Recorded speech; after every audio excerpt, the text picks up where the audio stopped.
राम राम हरे हरे. आता गीता महात्म्य सांगूया. गीता महात्म्य सांगून आम्ही आईची भगवद्गीते पारायण सुरू करूया. गीता शास्त्रमिदं पुण्यं य पठेत् प्रयत पुमान् विष्णो पदमवाप्नोति भयशोकादिवर्जितः. गीताध्ययनशीलस्य प्राणायामपरस्य च नैव सन्ति हि पापानि पूर्वजन्म कृतानि च. मलनिर्मोचनं पुंसां जलस्नानं दिने दिने सकृत् गीताम्बसि स्नानं संसारमलनाशनम्.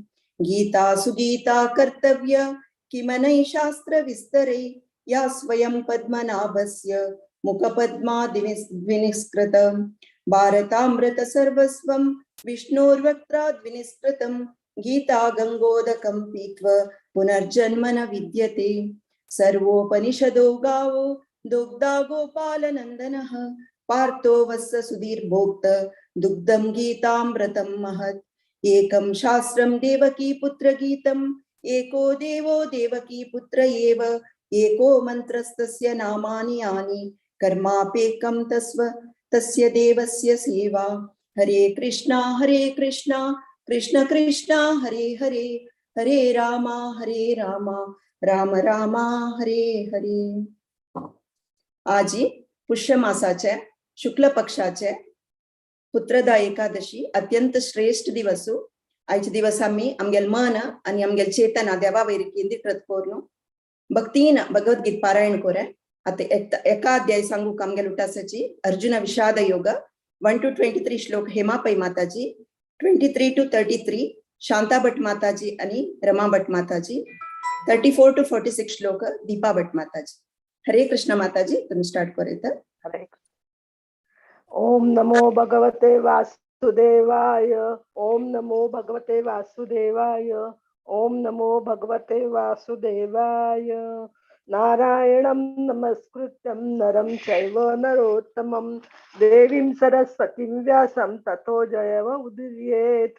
ओम अथ प्रथमोऽध्यायः अर्जुन विषाद योग. धृतराष्ट्र उवाच धर्मक्षेत्रे कुरुक्षेत्रे समवेतायुयुत्सवः मामका पाण्डवाश्चैव किम कुर्वत संजय. संजय उवाच दृष्ट्वा तु पाण्डवानीकं व्यूढं दुर्योधनस्तदा आचार्य उपसंगम्य राजा वचनं ब्रवीत्. पश्येतां पाण्डुपुत्राणाम् आचार्यं महती चमुं व्यूढां द्रुपदपुत्रेण तव शिष्येण धीमता. अत्र शूरा महेश्वासा भीमार्जुन समायुधि युयुधानो विराटश्च द्रुपदश्च महारथः.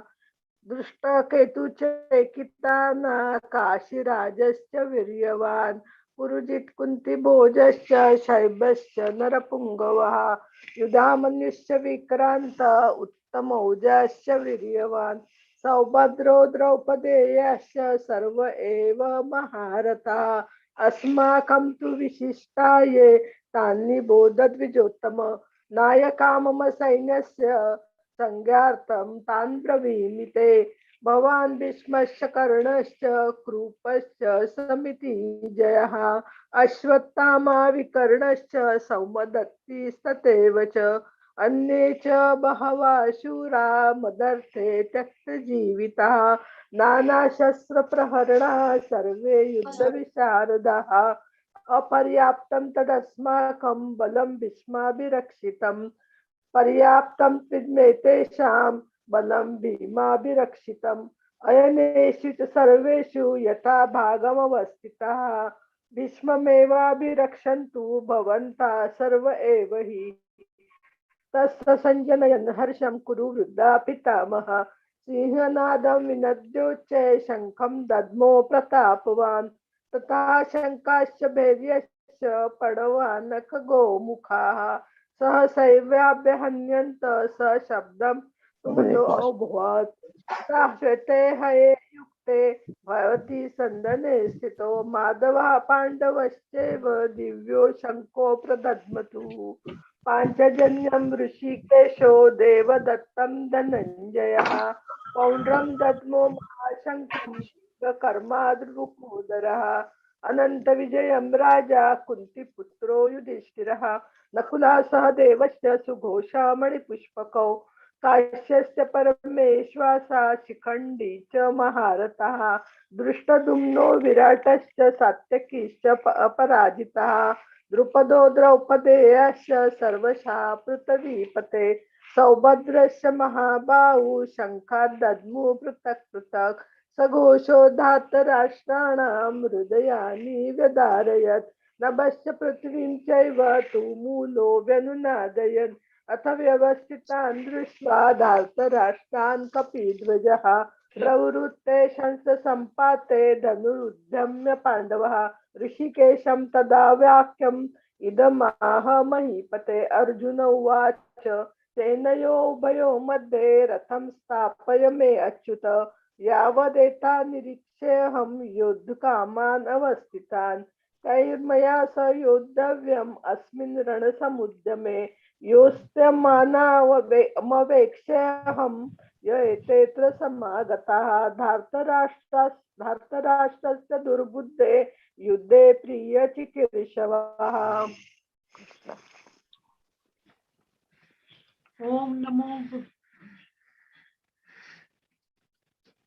ओम नमो भगवते वासुदेवाय। संजय उवाच एव मुक्तो ऋषिकेशो गुडाकेशेन भारत सेनयोरुभयोर्मध्ये स्थापयित्वा रथोत्तमम् भीष्मद्रोण प्रमुखतः सर्वेषां च महीक्षितम् उवाच पार्थ पश्यैतान् समावेतान् कुरुनिति तत्र पश्यत् स्थितान् पार्थ पितरन्नत पितामहान् आचार्यान् मतुलान् भ्रातॄन् पुत्रान् पौत्रान् संकीर्तता श्वशुरान् स्वदृश्यैव सेनयोरुभयोरपि तान् समीक्ष्य स कौन्तेय सर्वान् बन्धूनवस्थितान् कृपया परयामिष्टो विषिदन्निदमब्रवीत् अर्जुन उवाच दृष्ट्वेमं स्वजनं कृष्ण युत्सुं समुपस्थितं सिदन्ति मम गात्राणि मुखं च परिशुष्यते वेपत्युच्च शरीरे मे रोमहर्षश्च जायते गाण्डीवं स्वस्तते हस्तात् तच्चैव परिदह्यते न च शक्नोम् अवस्थान्तु भ्रमतीव च मे मनः निमित्तानि च पश्यामि विपरीतानि केशव न च श्रेयोऽनुपश्यामि हत्वा स्वजनमाहवे न कांक्षे विजयं कृष्ण न च राज्यं सुखानि च किं नो राजेन गोविन्दं किमु जीवितेन वा येषामर्थे सांकृतं नो राज्यं भोगा सुखानि च तैमे अवस्थिता युद्धे प्राणान् त्यक्त्वा धनानि च आचार्य पितर पुत्रा तथैव च पितामहा।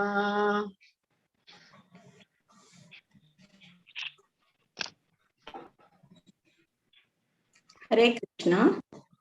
मातुलाः स्वशुरा पौत्रः शालाः समन्धीनस्तथा एतानं हन्तुमिच्छामि ननोति अपि मधुसूदन अपि त्रैलोक्यराज्यस्य हेतोः किन्नु महि कृते निहत्य धार्तराष्ट्रान्नः का प्रीति सा जनार्दन पापमेवाश्रयेदस्मान् हत्वैतानाततायिनः तस्मान् नार्या वयं हन्तुं धार्तराष्ट्रान् सबान्धवान् स्वजनं हि कथं हत्वा सुखिनः श्याम माधव यद्यप्येतेन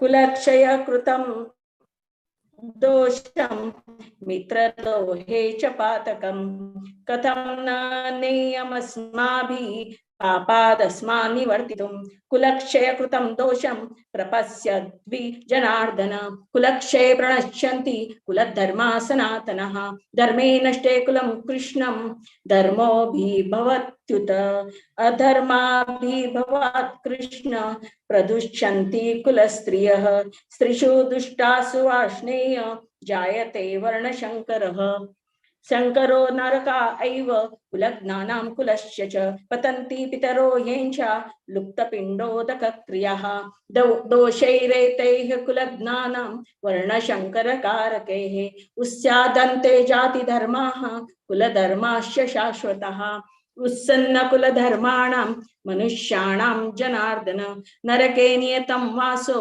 भवतीत्यनुशुश्रुम अहोवत महत्पापं कर्तुं व्यवसिता वयम् यद्राज्य सुखलोभेन हन्तुं स्वजनमुद्धतः यदि माम प्रतीकारं शस्त्रं शस्त्रपाणयः धार्तराष्ट्रारणे हन्त्युस्तन्मे क्षेमतरं भवेत् संजय उवाच एवमुक्त्वार्जुनः सख्ये रथोपस्थोपाविशत् विसृज्य शशरं चापं शोकसंविघ्नमानसः ओम तत्सदिति श्रीमद्भगवद्गीतासु उपनिषत्सु ब्रह्मविद्यायां योगशास्त्रे श्रीकृष्णार्जुन संवादे अर्जुन विषाद योगो नाम प्रथमोऽध्यायः।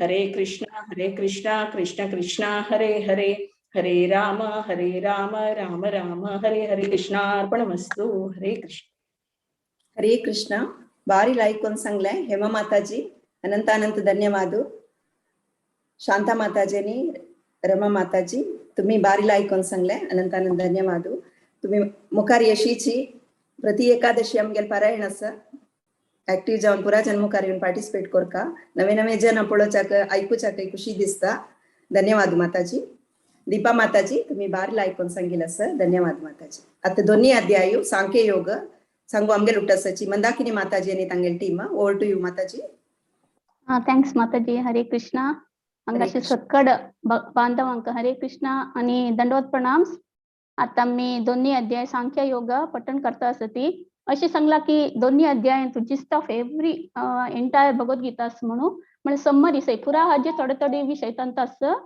सो आता ते पठण करू येता असती राजेश्वरी राव लीलापाई क्षमा शेणै गीतापाई कल्पना राव रश्मी नायक गायत्री कामत निर्मला प्रभू दीपा शेणै गणेश शेणै पूर्णिमा शेणै जयश्री शेणै सौम्या शेणै आणि हा लास्टचे श्लोक करता हरे कृष्णा सगळ्यांक स्टार्ट करेत राजश्री माताजी तुम्ही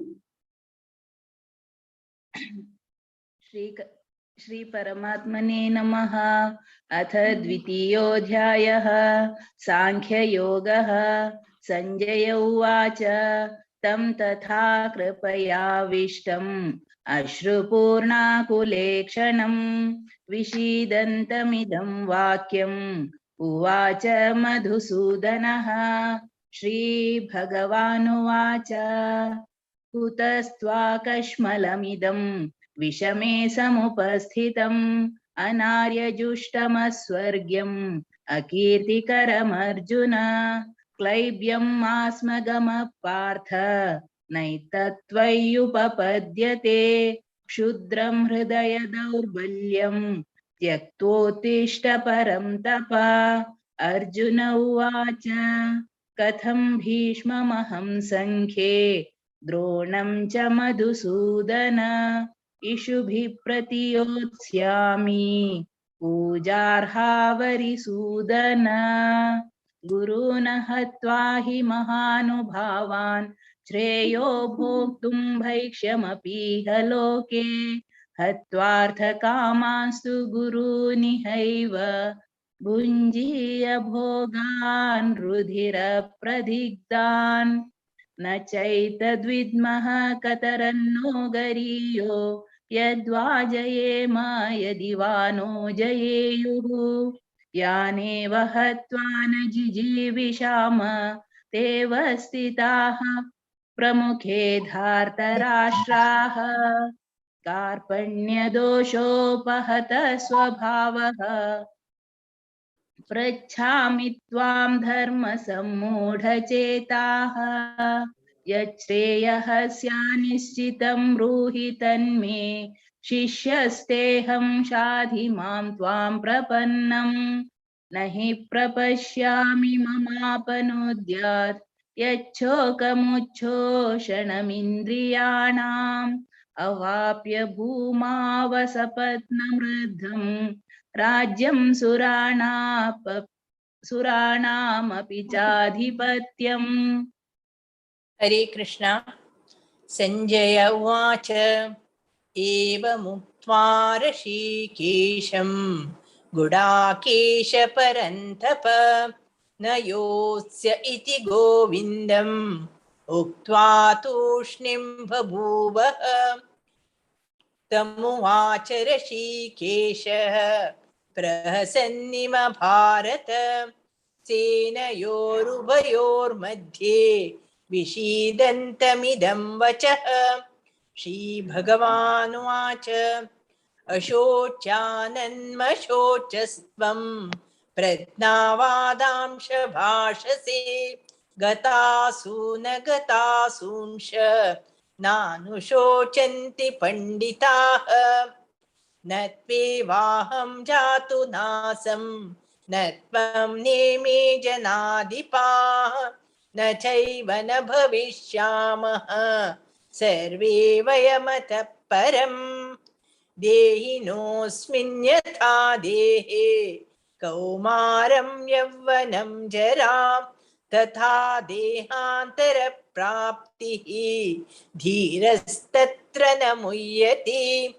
मात्रा स्पर्शास्तु कौन्तेय शीतोष्णसुखदुःखदाः आगमापायिनो नित्याः तान् तितिक्षस्व भारत। हरे कृष्णा। यं हि न व्यथयन्ते ते पुरुषं पुरुषर्षभा समदुःखसुखं धीरं सुमृतत्वाय कल्पते। नासतो विद्यते भावो नाभावो विद्यते सतः उभयोरपि द्रष्टोऽन्तस्त्वनयोस्तत्त्वदर्शिभिः।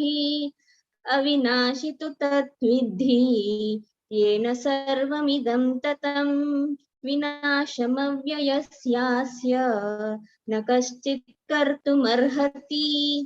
अन्तवन्त इमे देहा नित्यस्योक्ताः शरीरिणः अनाशीनो प्रमेयस्य तस्माद्युध्यस्व भारत।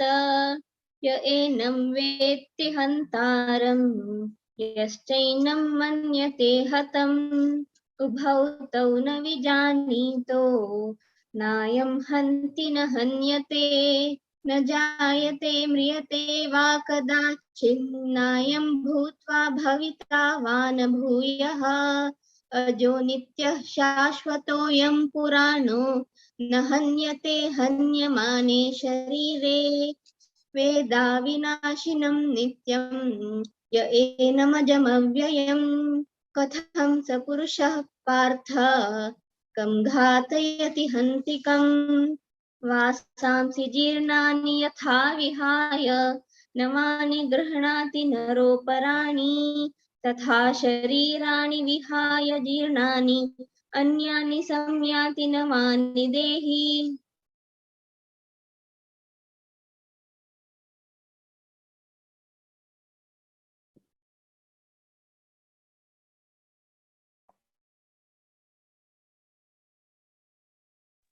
गीता तुगे लाइन कनेक्शन जाता प्रॉब्लेम अस्की म्हणून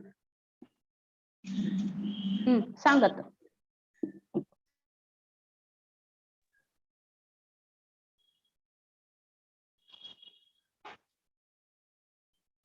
गीता गीता अनम्यूट कर का। हरे कृष्णा। हरे कृष्णा।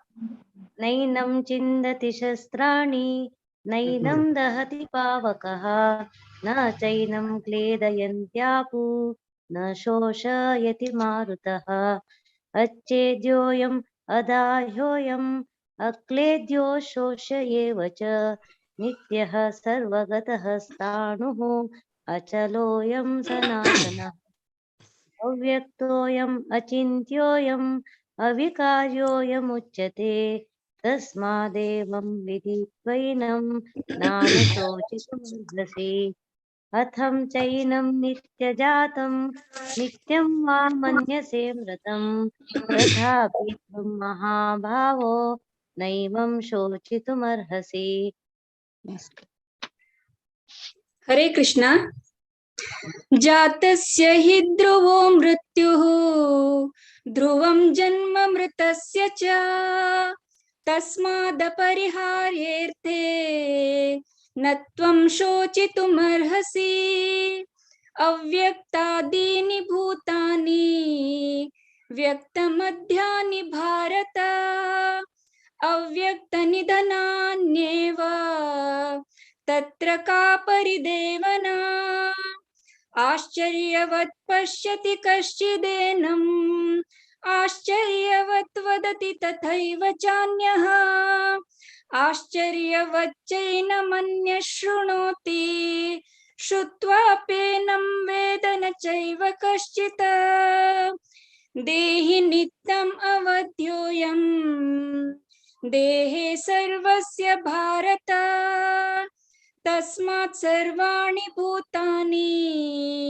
न त्वं शोचितुमर्हसि स्वधर्ममपि चावेक्ष्य न विकम्पितुमर्हसि धर्म्यादियुद्धात् श्रेयोऽन्यत् क्षत्रियस्य न विद्यते यादृच्छया चोपपन्नं स्वर्गद्वारमपावृतम् सुखिनः क्षत्रियाः पार्थ लभन्ते युद्धमीदृशम्। हरे कृष्णा। अत चेतमिमं धर्म्यं संग्रामं न करिष्यसि ततः स्वधर्मं कीर्तिं च हित्वा पापमवाप्स्यसि अकीर्तिं चापि भूतानि कथयिष्यन्ति ते व्ययाम् संभावितस्य चाकीर्ति मरणादतिरिच्यते भयाद्रणादुपरतं मंस्यन्ते त्वं महारथाः येषां चात्वं बहुमतो भूत्वा याशशिलाघवम्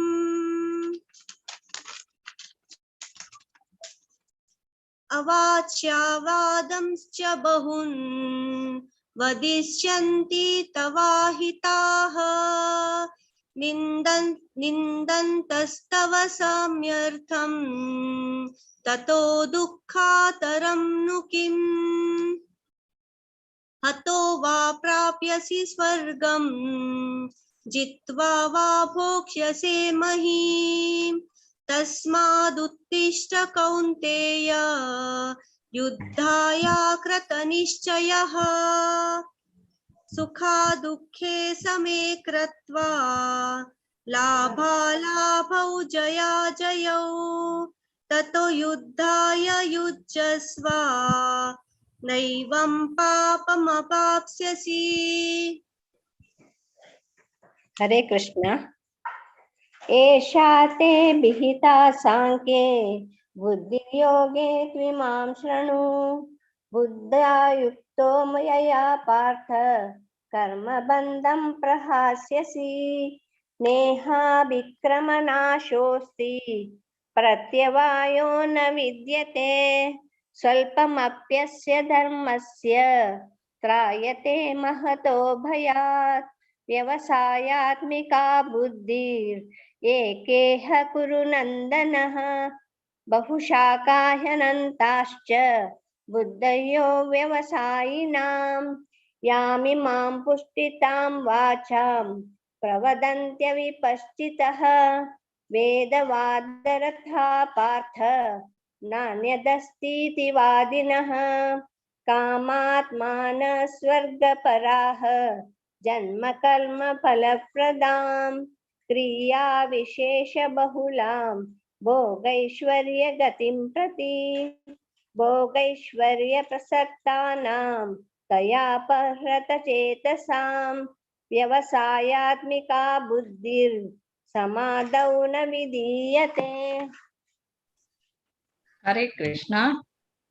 त्रैगुण्य विषया वेदा निस्त्रैगुण्यो भवार्जुन निर्द्वन्द्वो नित्यसत्त्वस्थो निर्योगक्षेमात्मवान् यावानर्थ उदपाने सवर्त सम्प्लुतोदके तावान्नर्वेषु वेदेषु ब्राह्मणस्य विजानतः कर्मण्येवाधिकारस्ते मा फलेषु कदाचन मा कर्मफलहेतुर्भूर्मा ते सङ्गोऽस्त्वकर्मणि योगस्थः कुरु कर्माणि सङ्गं त्यक्त्वा धनञ्जय सिद्धो सिद्ध्यो समा भूत्वा समत्वं योग उच्यते दूरेण ह्यवरं कर्म बुद्धियोगादनञ्जय बुद्धौ शरणमन्निश्च कृपणाफलहेतवः बुद्धियुक्तो जहातीह उभे सुकृतदुष्कृते तस्माद्योगाय युज्यस्य योगः कर्मसु कौशलम्। हरे कृष्ण। कर्मजं बुद्धिर्युक्ता हि फलं त्यक्त्वा मनीषिणः जन्मबन्धविनिर्मुक्ताः पदं गच्छन्त्यनामयम् यदा ते मोहकलिलं बुद्धिर्व्यतितरिष्यति तदा गन्तासि निर्वेदं श्रोतव्यस्य श्रुतस्य च श्रुतिविप्रतिपन्ना ते यदा स्थास्यति निश्चला समाधावचला बुद्धिः तदा योगमवाप्यसि। अर्जुन उवाच स्थितप्रज्ञस्य का भाषा समाधिस्तस्य केशव स्थितधिः किं प्रभाषेत किमासीत व्रजेत किम्। श्रीभगवानुवाच प्रजहाति यदा कामान् सर्वान् पार्थमनोगतान् आत्मन्येवात्मना तुष्टः स्थितप्रज्ञस्तदोच्यते दुःखेषनुदिग्नमनाः सुखेषु विगतस्पृहः वीतरागभयक्रोधः स्थितर्धिर्मुनिरुच्यते यः सर्वत्र नाभिस्नेहः तत्तत्प्राप्य शुभाशुभम् नाभिनन्दति न द्वेष्टि तस्य प्रज्ञा प्रतिष्ठिता। हरे कृष्ण। यदा संहरते चायं कूर्मोऽङ्गानीव सर्वशः इन्द्रियाणीन्द्रियार्थेभ्यः तस्य प्रज्ञा प्रतिष्ठिता विषया विनिवर्तन्ते निराहारस्य देहिनः रसवर्जं रसोऽप्यस्य परं दृष्ट्वा निवर्तते यततो ह्यपि कौन्तेय पुरुषस्य विपश्चितः इन्द्रियाणि प्रमाथीनि हरन्ति प्रसभं मनः। हरे कृष्ण। तानि सर्वाणि संयम्य युक्त आसीत मत्परः वशे हि यस्येन्द्रियाणि तस्य प्रज्ञा प्रतिष्ठिता ध्यायतो विषयान् पुंसः सङ्गस्तेषुपजायते सङ्गान् साजायते कामः कामत् क्रोधो विजायते क्रोधात् भवति सम्मोहः सम्मोहात् स्मृतिविभ्रमः स्मृतिभ्रंशात् बुद्धिनाशो बुद्धिनाशात् प्रणश्यति। हरे कृष्णा. रागद्वेष विमुक्तैस्तु विषयानीन्द्रियैश्वरन् आत्मवशे वृतेयात्मा धामधिगच्छति. प्रसादे सर्वदुःखानां हानिरशोपजायते. प्रसन्नचेतसो ह्यशु बुद्धिपर्यवतिष्ठते. नास्ति बुद्धिरयुक्तस्य न च युक्तस्य भावना न च भावयुतं शान्ति अशान्तस्य कुतं सुखम्. हरे कृष्णा. इन्द्रियाणां हि चरतां यन्मनोनुविधीयते तदस्य हरति प्रज्ञां वायुर्नावमिवाम्भसि.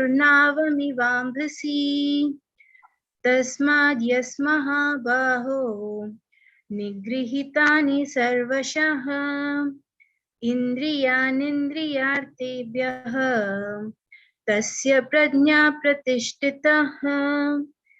या निशा सर्वभूतानां तस्यां जागृति संयमी. यस्यां जागृति भूतानि सा निशा पश्यतो मुनिः.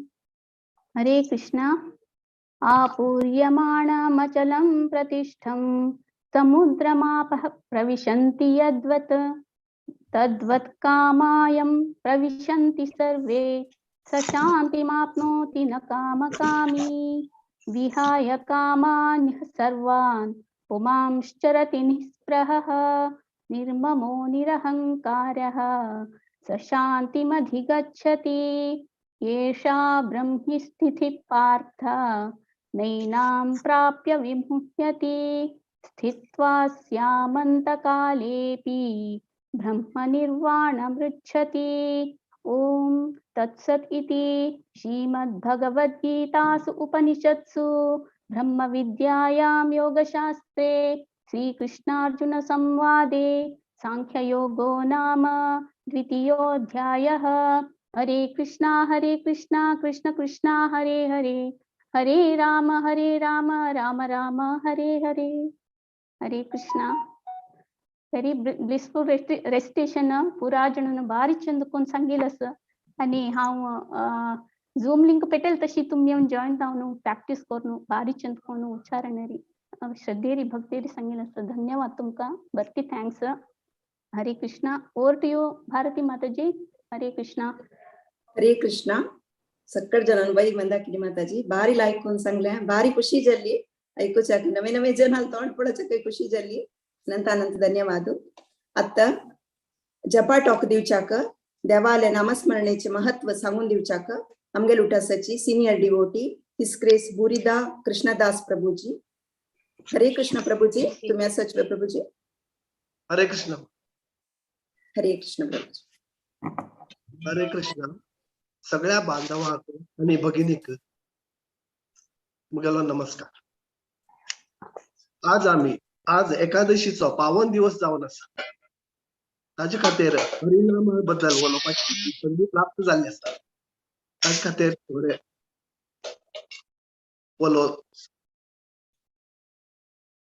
ओम अज्ञानान्तिमिरान्धस्य ज्ञानाञ्जनशलाकया चक्षुरुन्मिलितं येन तस्मै श्रीगुरुवे नमः. नमो विष्णुपादाय कृष्णपृष्ठाय भूतले श्रीमते भक्तिवेदांत स्वामिन्निति नामिने. नमस्ते सरस्वती देवै गौरवाणी प्रचारिणे निर्विशेषा शून्यवादी पाश्चात्य देशतारिणे. जय श्री कृष्ण चैतन्य प्रभु नित्यानंदा श्री अद्वैत गदाधरा शिवासादि गौर भक्त वृंदा. हरे कृष्णा कृष्णा कृष्णा हरे हरे हरे राम राम राम हरे हरे. बृहद नारदिया पुराणा सांगिल्ले आसा हरेर नाम हरेर नाम एव केवलम कलो नास्तेव नास्तेव नास्तेव गतिरन्यथा. आमगेल्या स्पिरिच्युअल प्रोग्रेसा खातीर या कलियुगा भितर फक्त हरिनामा शिवाय आणि दुसरो कसलो उपाय ना. हरिनाम घेऊनच आम्ही देवाकडेन वचपाक शकतात. त्याच खातीर आम्ही हरिनाम घेऊन परत घेऊन देवाकडेन वचपाचो प्रयत्न करूया. तशी आमगेली 4 युग आसा. सत्ययुगा, त्रेतायुगा, द्वापर युगा, कलियुगा. सत्ययुगा भितर ध्यान करून आम्ही देवाकडेन वचपाचे पळयले. तशेंच त्रेता युगा भितर बली विष्णू नावाचेर बली दिवन आम्ही देवाकडेन वचपाचे पळयले. द्वापर युगा भितर देवाली मूर्ती पुजा कर आम्ही देवाकडे वचपाचे पळयले. आता ह्या कलियुगा भितर फक्त देवाल नावाचे जप कर आम्ही कशे देवाकडे वचपाचे ताजे प्रयत्न करीत. ताचे खातीर आम्ही देवाल नावाचो महामंत्राचो जप करत रावपाचो. श्रीमद भागवतामा भितर 12.3.51 सांगिल्ले आसा, कीर्तनाद एव कृष्णाय मुक्त संघा परम प्रजे. या कलियुगा भितर खूप असे प्रॉब्लेम्स असतात, मिसरीज असतात. त्या मिसरींतल्यान भायर येवपा खातीर आमकां हे हरिनाम घेवन ताजे भितरल्यान भायर येवपाचे आमकां अवशेष मेळिल्लो आसा. ताजे खातीर आमी हरिनामाचो जप करत रावपान हरे कृष्णा कृष्णा कृष्णा हरे हरे हरे रामा राम रामा हरे हरे. हो जप आसा पळय हो केन्नाय करपाक जाता. खंयचो ताजे खातीर टायम जागो हाजी कांय जरुरत ना. तो केन्नाय करपाक जाता आनी खंयी बी करपाक. आनी जे कितें जप करता आसतना आमी आमगेले मन आनी ज्यो इंद्रियां आसात जपाचो आमी मोठ्यान उच्चार करपाक.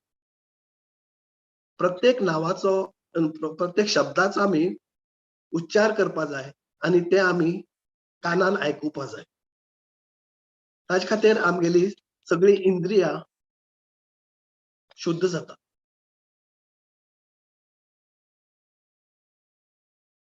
आनी ह्या एकादशीच्या पावन दिवसाक आमी हे ठरोवया की आमी जप करून देवा म्हऱ्यान वचचें.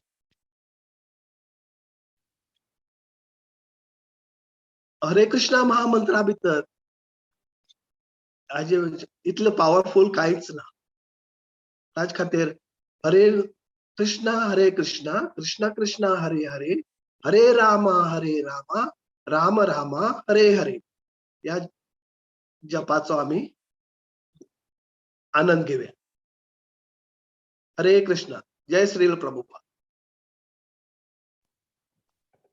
हरे कृष्ण प्रभुजी. अनंत धन्यवाद. दंडवत प्रणाम प्रभुजी. तुम्ही बारी लायक करून आमकां जपाचे महत्व सांगून दिलें. हरे कृष्ण.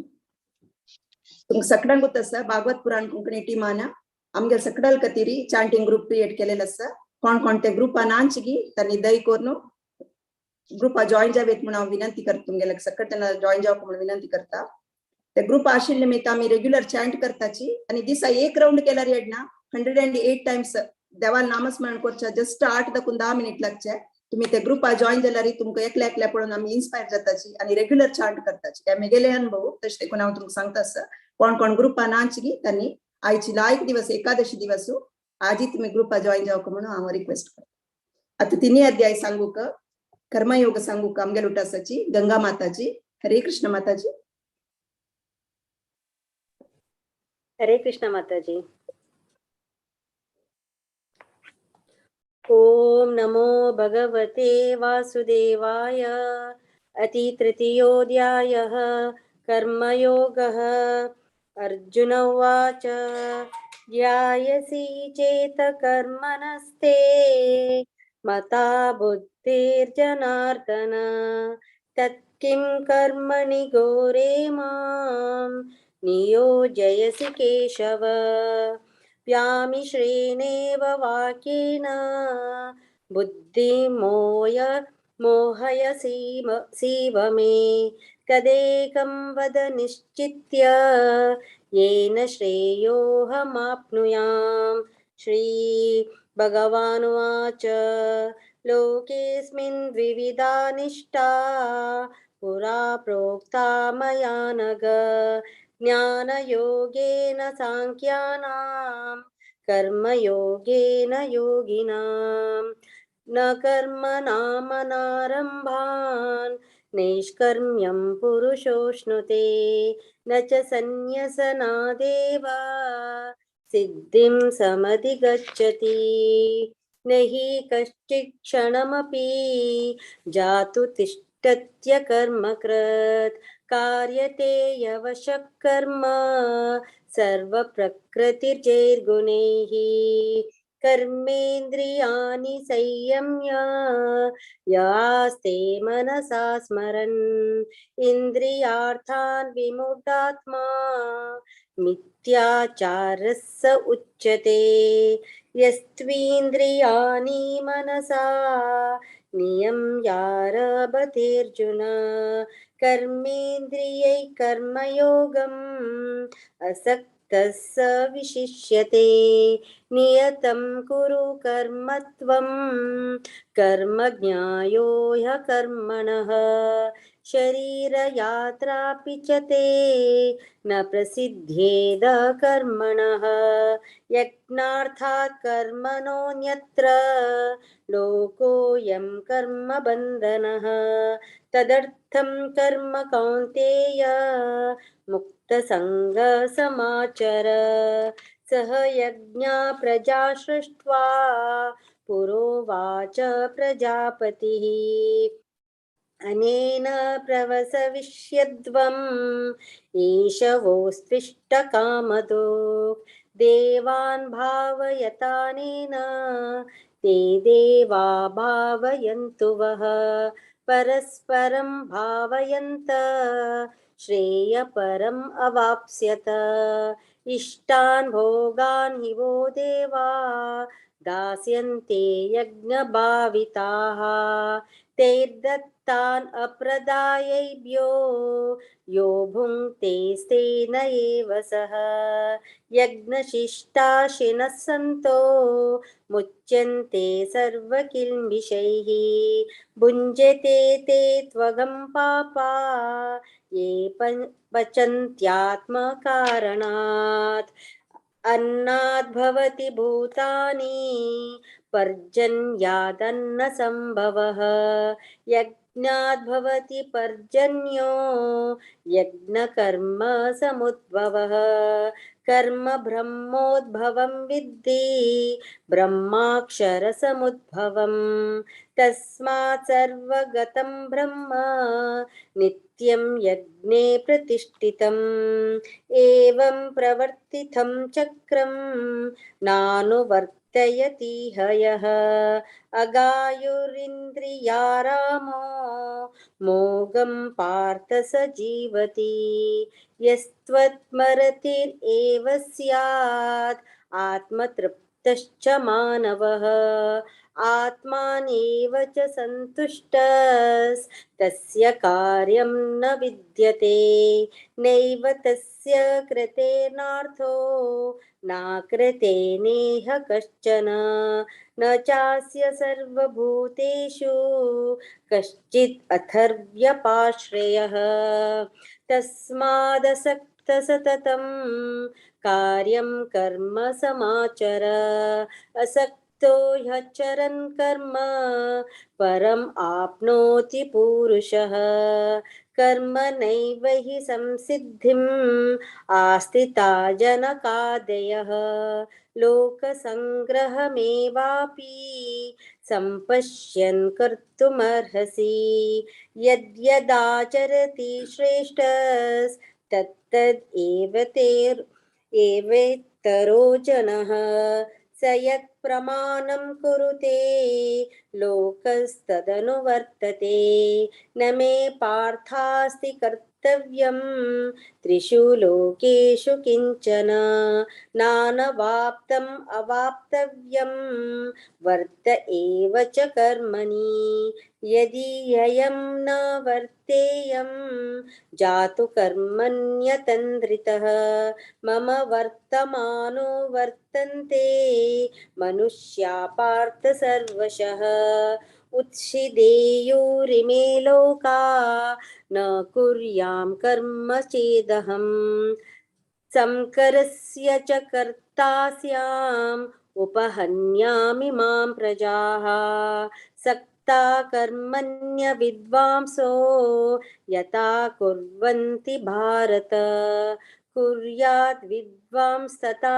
सक्त चिकीर्षु लोकसङ्ग्रहम् न बुद्धिभेदं जनयेत् अज्ञानां कर्मसङ्गिनां जोषयत् सर्वकर्माणि विद्वान् युक्तसमाचरन् प्रकृते क्रियमाणानि गुणैः कर्माणि सर्वशः अहंकार विमूढात्मा कर्ताहमिति मन्यते तत्त्ववित्तु महाबाहो गुणकर्म विभागयोः गुणागुणेषु वर्तन्त इति मत्वा न सज्जते प्रकृतेर्गुणसम्मूढा सज्जन्ते गुणकर्मसु तान् कृत्स्नविदो मन्दान् कृत्स्नविन्न विचालयेत्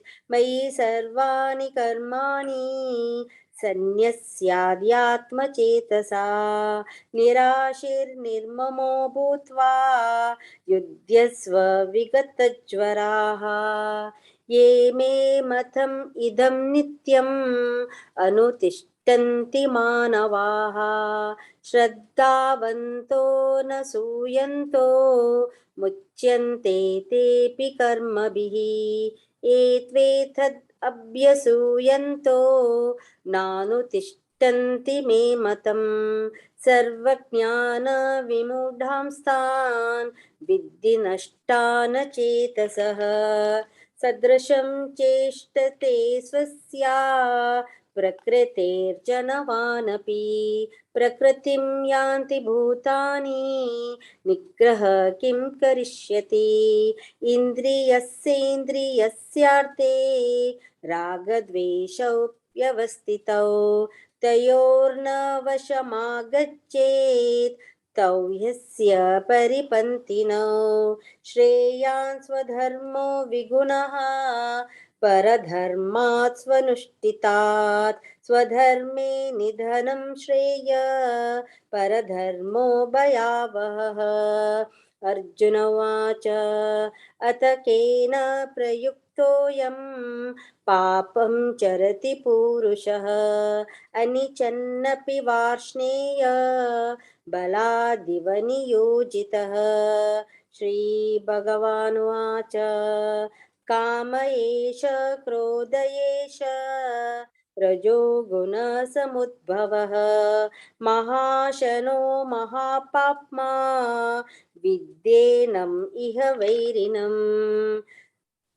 धूमेनाव्रियते वह्निः यथादर्शो मलेन च यतोल्बेनावृतो गर्भस्तथा तेनेदमावृतम् आवृतं ज्ञानमेतेन ज्ञानिनो नित्यवैरिणा कामरूपेण कौन्तेय दुष्पुरेणानलेन च इन्द्रियाणि मनोबुद्धिरस्याधिष्ठानमुच्यते एतैर्विमोहयत्येष ज्ञानमावृत्य देहिनं तस्मात् त्वम् इन्द्रियाण्यादौ नियम्य भरतर्षभ पाप्मानं प्रजहिहेनं ज्ञानविज्ञाननाशनम् इन्द्रियाणि पराण्याहुरिन्द्रियेभ्यः परं मनः मनसस्तु परा बुद्धिः यो बुद्धे परतस्तु सः एवं बुद्धे परं बुद्ध्वा संस्तभ्यात्मानमात्मना जहि श्रुतं महाबाहो कामरूपं दुरासदम् ॐ तत्सत् इति श्रीमद् भगवद्गीतासु उपनिषत्सु ब्रह्मविद्यायां योगशास्त्रे श्रीकृष्णार्जुनसंवादे कर्मयोगो नाम तृतीयोऽध्यायः। हरे कृष्णा कृष्णा कृष्णा हरे हरे राम हरे हरे हरि ओम हरे कृष्ण हरि बोल गंगक्का भारी लायकोन सांगल्या निदान ऐकू इतली खुशी जाली मस्त धन्यवाद प्रति एकादशी नवे नवे अध्याय शिकून सांगता सची गंगा माताजी अनंत अनंत धन्यवाद माताजी आता चारी अध्याय ज्ञान योग संग कमगे लुटा सची स्वाती माताजी हरे कृष्ण माताजी हरे कृष्ण फर्स्ट 1 to 10 श्लोक अमन कामत सांगता सची नंतर वैले श्लोक हाव सांगता हरे कृष्ण हरे कृष्ण अथ चतुर्थोऽध्यायः ज्ञानयोगः श्रीभगवानुवाच इमं विवस्वते योगं प्रोक्तवानहमव्ययम् विवस्वान् मनवे प्राह मनुरिक्ष्वानके ब्रवीत् एवं परम्परा प्राप्तम् इमं राजर्षयो विदुः स कालेनेह महता योगो नष्टः परन्तप स एवायं मया तेज्य योगः प्रोक्तः पुरातनः वक्तोऽसि मे सखा चेति रहस्यं ह्येतदुत्तमम् अर्जुन उवाच अपरं भवतो जन्म परं जन्म विवस्वतः कथमेतद्विजानीयं त्वमादौ प्रोक्तवानिति श्रीभगवानुवाच बहूनि मे व्यतीतानि जन्मानि तव चार्जुन तान्यहं वेद सर्वाणि न त्वं वेत्तः परन्तप अजोऽपि सन्नव्ययात्मा भूतानामीश्वरूपी सन् प्रकृतिं स्वामुदिष्ठाय सम्भवाम्यात्ममामया यदा यदा हि धर्मस्य ग्लानिर्भवति भारत अभ्युत्थानमधर्मस्य तदात्मानं सृजाम्यहम् परित्राणाय साधूनां विनाशाय च दुष्कृतां धर्म संस्थापनार्थाय संभवामि युगे युगे जन्म कर्म च मे दिव्यम् एवं यो वेति तत्त्वतः त्यक्त्वा देहं पुनर्जन्म नैति मामेति सोऽर्जुन वीतरागभयक्रोधा मन्मया मामुपाश्रिताः बहवो ज्ञानतपसा पूता मद्भावमागताः ये यथा मां प्रपद्यन्ते तां तथैव भजाम्यहम् मम वर्त्मानुवर्तन्ते मनुष्याः पार्थ सर्वशः काङ्क्षन्तः कर्मणां सिद्धिं यजन्तः इह देवताः क्षिप्रं हि मानुषे लोके सिद्धिर्भवति कर्मजा चातुर्वर्ण्यं मया सृष्टं गुणकर्म विभागशः तस्य कर्तारमपि मां विद्य कर्तारमव्ययम् न मां कर्माणि लिम्पन्ति न मे कर्मफले स्पृहा इति मां योगी जानाति कर्मभिर्न स बध्यते एवं ज्ञात्वा कृतं कर्म पूर्वैरपि मुमुक्षुभिः कुरु कर्मैव तस्मात् त्वं पूर्वैः पूर्वतरं कृतं किं कर्म किमकर्मेति कवयोऽप्यत्र मोहिताः तत्ते कर्म प्रवक्ष्यामि यज्ञात्वा मोक्षसे शुभात् कर्मणो यपि बोद्धव्यं च विकर्मणः अकर्मणश्च बोद्धव्यं गहना कर्मणो गतिः कर्मण्यकर्म यः पश्येत् अकर्मणि च कर्म यः स बुद्धिमान् मनुष्येषु स युक्तः कृत्स्नकर्मकृत् यस्य सर्वे समारम्भा कामसङ्कल्पवर्जिताः ज्ञानाग्निदग्धकर्माणं तमाहुः पण्डितं बुधाः त्यक्त्वा कर्मफलासङ्गं नित्यतृप्तो निराश्रयः कर्मण्याभिप्रवृत्तोऽपि नैव किञ्चित् करोति सः निराशीर्यतचित्तात्मा त्यक्त सर्वपरिग्रहः शारीरं केवलं कर्म कुर्वन्नाप्नोति किल्बिषम् यद्रच्छालाभसन्तुष्टो द्वन्द्वातीतो विमत्सरः समसिद्धावसिद्धौ च तृप्त्वापि न निबध्यते गतसंज्ञस्य मुक्तस्य ज्ञानावस्थितचेतसः यज्ञयाचरतः कर्म समग्रं प्रविलीयते ब्रह्मार्पणं ब्रह्महविः ब्रह्माग्नौ ब्रह्मणाहुतं ब्रह्मैव तेन गन्तव्यं ब्रह्मकर्म समाधिना दैवमेवापरे यज्ञं योगिनः पर्युपासते ब्रह्माग्नावपरे यज्ञं यज्ञेनैवोपजुह्वति श्रोत्रादीनीन्द्रियाण्यन्ये संयमाग्निषु जुह्वति शब्दादीन् विषयान्यन्ये इन्द्रियाग्निषु जुह्वति सर्वाणि इन्द्रियकर्माणि प्राणकर्माणि चापरे आत्मसंयमयोगाग्नौ जुह्वति ज्ञानदीपिते द्रव्ययज्ञास्तपो यज्ञाः योगयज्ञाः तथा परे स्वाध्यायज्ञानयज्ञाश्च यतयः संश्रितव्रताः अपाने जुह्वति प्राणं प्राणे पानं तथा परे प्राणापानगतिरुद्ध्वा प्राणायामपरायणाः अपरे नियताहाराः प्राणान् प्राणेषु जुह्वति सर्वेप्येते यज्ञविदो यज्ञक्षपितकल्मषाः यज्ञशिष्टामृतभुजो यान्ति ब्रह्मा सनातनं नायं लोकस्य यज्ञस्य कुतोऽन्यः कुरु सत्तम एवं बहुविधा यज्ञा वितता ब्रह्मणो मुखे कर्मजान् विद्धितान् सर्वान् एवं ज्ञात्वा विमोक्षसे श्रेयान् द्रव्यमयाद् यज्ञात् ज्ञानयज्ञः परन्तप सर्वं कर्माखिलं पार्थ ज्ञाने परिसमाप्यते तद्विद्धि प्रणिपातेन परिप्रश्नेन सेवया उपदेक्षन्ति ते ज्ञानं ज्ञानिनस्तत्त्वदर्शिनः यज्ञात्वा न पुनर्मोहम् एवं याचसि पाण्डव येन भूतान्यशेषेण द्रक्ष्यस्यात्मन्यथो मयि अपि चेदसि पापेभ्यः सर्वेभ्यः पापकृत्तमः सर्वं ज्ञानप्लवेनैव वृजिनं सन्तरिष्यसि यथैदांसि समिद्धोऽग्नि भस्मसात् कुरुते अर्जुन ज्ञानाग्नि सर्वकर्माणि भस्मसात् कुरुते तथा न हि ज्ञानेन सदृशं पवित्रमिह विद्यते तत्स्वयं योगसंसिद्धः कालेनात्मनि विन्दति श्रद्धावान् लभते ज्ञानं तत्परः संयतेन्द्रियः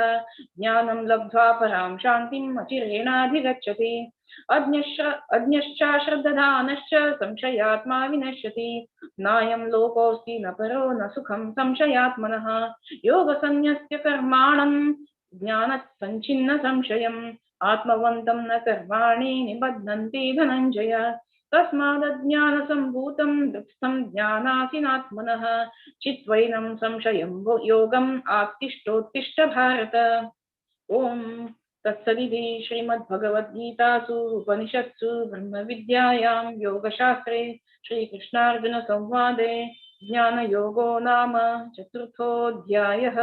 हरे कृष्ण. हरे कृष्ण. अनंत अनंत धन्यवाद माताजी. भारी लायक जावन क्लियर जावन मस्त लायक कोण सांगलाय तुमगे लायकतना दिसता तुम्ही रेग्युलर प्रॅक्टिस करताच म्हणून अनंत अनंत धन्यवाद माताजी. आणि अमंग कामत तांकाय धन्यवाद. आजकाल चेडवान टाइम काणीची भारी अप्रूप रेग्युलर पार्टिसिपेट करका देवा. धन्यवाद. हरे कृष्ण. नेक्स्ट चॅप्टर 5 कर्म संन्यास योग सांगू आमगे लुटसची मीरा किणी आणि डॉक्टर कामाक्षी किणी माताजी. हरे कृष्ण माताजी. हरे कृष्ण माताजी. अथ पञ्चमोऽध्यायः. अर्जुन उवाच संन्यासं कर्मणां कृष्ण पुनर्योगं च शंससि यच्छ्रेय एतयोरेकं तन्मे ब्रूहि सुनिश्चितम्। श्रीभगवानुवाच संन्यासकर्मयोगश्च निःश्रेयसकरावुभौ तयोस्तु कर्मसन्न्यासात् कर्मयोगो विशिष्यते। नीयस नित्यसन्न्यासी यो न द्वेष्टि न काङ्क्षति निर्द्वन्द्वो हि महाबाहो सुखं बन्धात् प्रमुच्यते। सांख्ययोगौ पृथक् बालाः प्रवदन्ति न पण्डिताः एकमप्यास्थितः सम्यक् उभयोर्विन्दते फलम्। यत् सांख्यै प्राप्यते स्थानं तद्योगैरपि गम्यते। एकं सांख्यं च योगं च यः पश्यति स पश्यति। संन्यासस्तु महाबाहो दुःखमाप्तुमयोगतः योगयुक्तो मुनिर्ब्रह्मा न चिरेणाधिगच्छति। योगयुक्तो विशुद्धात्मा विजितात्मा जितेन्द्रियः सर्वभूतात्मा भूतात्मा कुर्वन्नपि न लिप्यते। नैव किञ्चित् करोमीति युक्तो मन्येत तत्त्ववित्। पश्यन् शृण्वन् स्पृशन् जिघ्रन् अश्नन् गच्छन् स्वपन् श्वसन् प्रलपन् विसृजन् गृह्णन् उन्मिषन् निमिषन्नपि इन्द्रियाणीन्द्रियार्थेषु वर्तन्त इति धारयन्। ब्रह्मण्याधाय कर्माणि सङ्गं त्यक्त्वा करोति यः लिप्यते न स पापेन पद्मपत्रम् इवाम्भसा। कायेन मनसा बुद्ध्या केवलैरिन्द्रियैरपि योगिनः कर्म कुर्वन्ति सङ्गं त्यक्त्वात्मशुद्धये। युक्तकर्मफलं त्यक्त्वा शान्तिमाप्नोति नैष्ठिकीम्। अयुक्तकामकारेण फले सक्तो निबध्यते। सर्वकर्माणि मनसा सन्न्यस्यास्ते सुखं वशे। नवद्वारे पुरे देहि नैव कुर्वन्न कारयन्। न कर्तृत्वं न कर्माणि लोकस्य सृजति प्रभुः। न कर्मफलसंयोगं स्वभावस्तु प्रवर्तते। नादत्ते कस्यचित् पापं न चैव सुकृतं विभुः। अज्ञानेनावृतं ज्ञानं तेन मुह्यन्ति जन्तवः। ज्ञानेन तु तदज्ञानं येषां नाशितमात्मनः तेषामादित्यवत् ज्ञानं प्रकाशयति तत्परम्। तन्निष्ठास्तत्परायणाः गच्छन्त्य पुनरावृत्तिम् ज्ञाननिर्धूतकल्मषाः। विद्या विनय संपन्ने ब्राह्मणे गविहस्तिनि शुनि चैव स्वपाके च पंडिताः समदर्शिनाः। सर्गो येषां साम्ये स्थितं मनः निर्दोषं हि समं ब्रह्म तस्मात् ब्रह्मणि ते स्थिताः न प्रहृष्येत् प्रियं प्राप्य नो द्विजेत् प्राप्य च प्रियं स्थिरबुद्धिरसम्मूढो ब्रह्मविद् ब्रह्मणि स्थितः बाह्यस्पर्शेष्वसक्तात्मा विन्दत्यात्मनि यत् सुखं स ब्रह्मयोगयुक्तात्मा सुखमक्षयमश्नुते ये हि संस्पर्शजा भोगा दुःखयोनय एव ते आद्यन्तवन्त कौन्तेय न तेषु रमते बुधः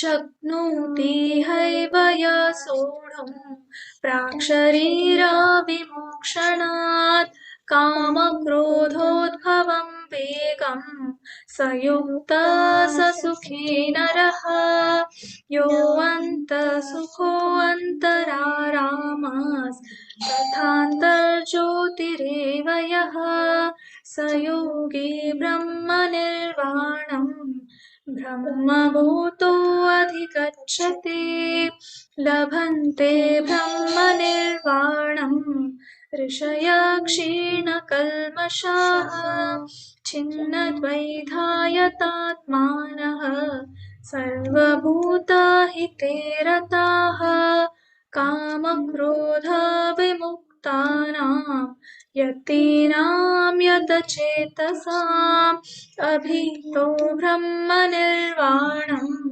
वर्तते विदितात्मनः स्पर्शन् कृत्वा बहिर्बाह्यांश् चक्षुश्चैवान्तरे भ्रुवोः प्राणापानौ समौ कृत्वा नासाभ्यन्तरचारिणौ यतेन्द्रियमनोबुद्धिर्मुनिर्मोक्षपरायणः विगतेच्छाभयक्रोधो य सदा मुक्त एव सः भोक्तारं यज्ञतपसां सर्वलोकमहेश्वरम् सुहृदं सर्वभूतानां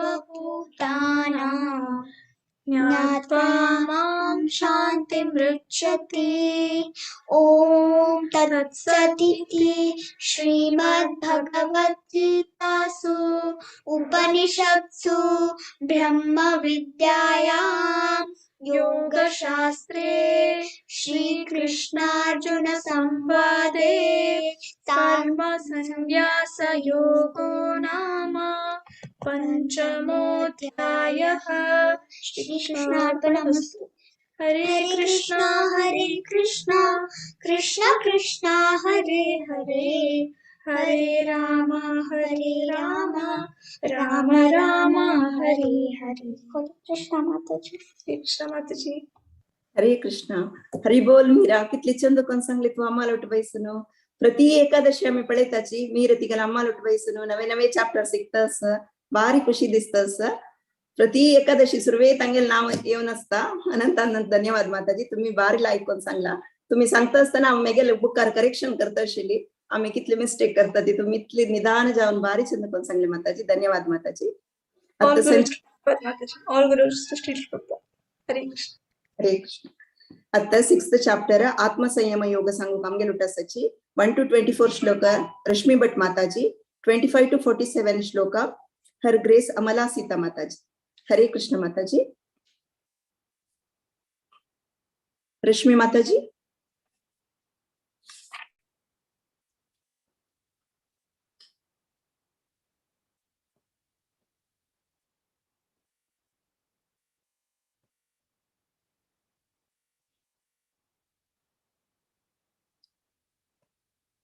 रश्मी माताजी नाचबा.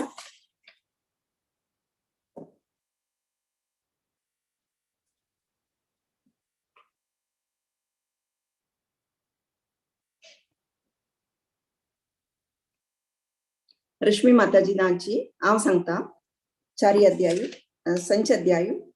ओम श्री कृष्ण परब्रह्मणे नमः. अथ श्रीमद् भगवद्गीता षष्ठोऽध्यायः आत्मसंयमयोगः। श्रीभगवानुवाच अनाश्रितकर्मफलं कार्यं कर्म करोति यः स सन्न्यासी च योगी च न निरग्निर्न चाक्रियाः। यं सन्न्यासमिति प्राहुः योगं तं विद्धि पाण्डव न ह्यसन्न्यस्तसङ्कल्पो योगी भवति कश्चन। अरुरुक्षुर्मुनिर्योगं कर्म कारणमुच्यते योगारूढस्य तस्मैव शमकारणमुच्यते। यदा हीनेन्द्रियार्थेषु न कर्मस्वनुषज्जते सर्वसङ्कल्पसन्न्यासी योगारूढस्तदोच्यते।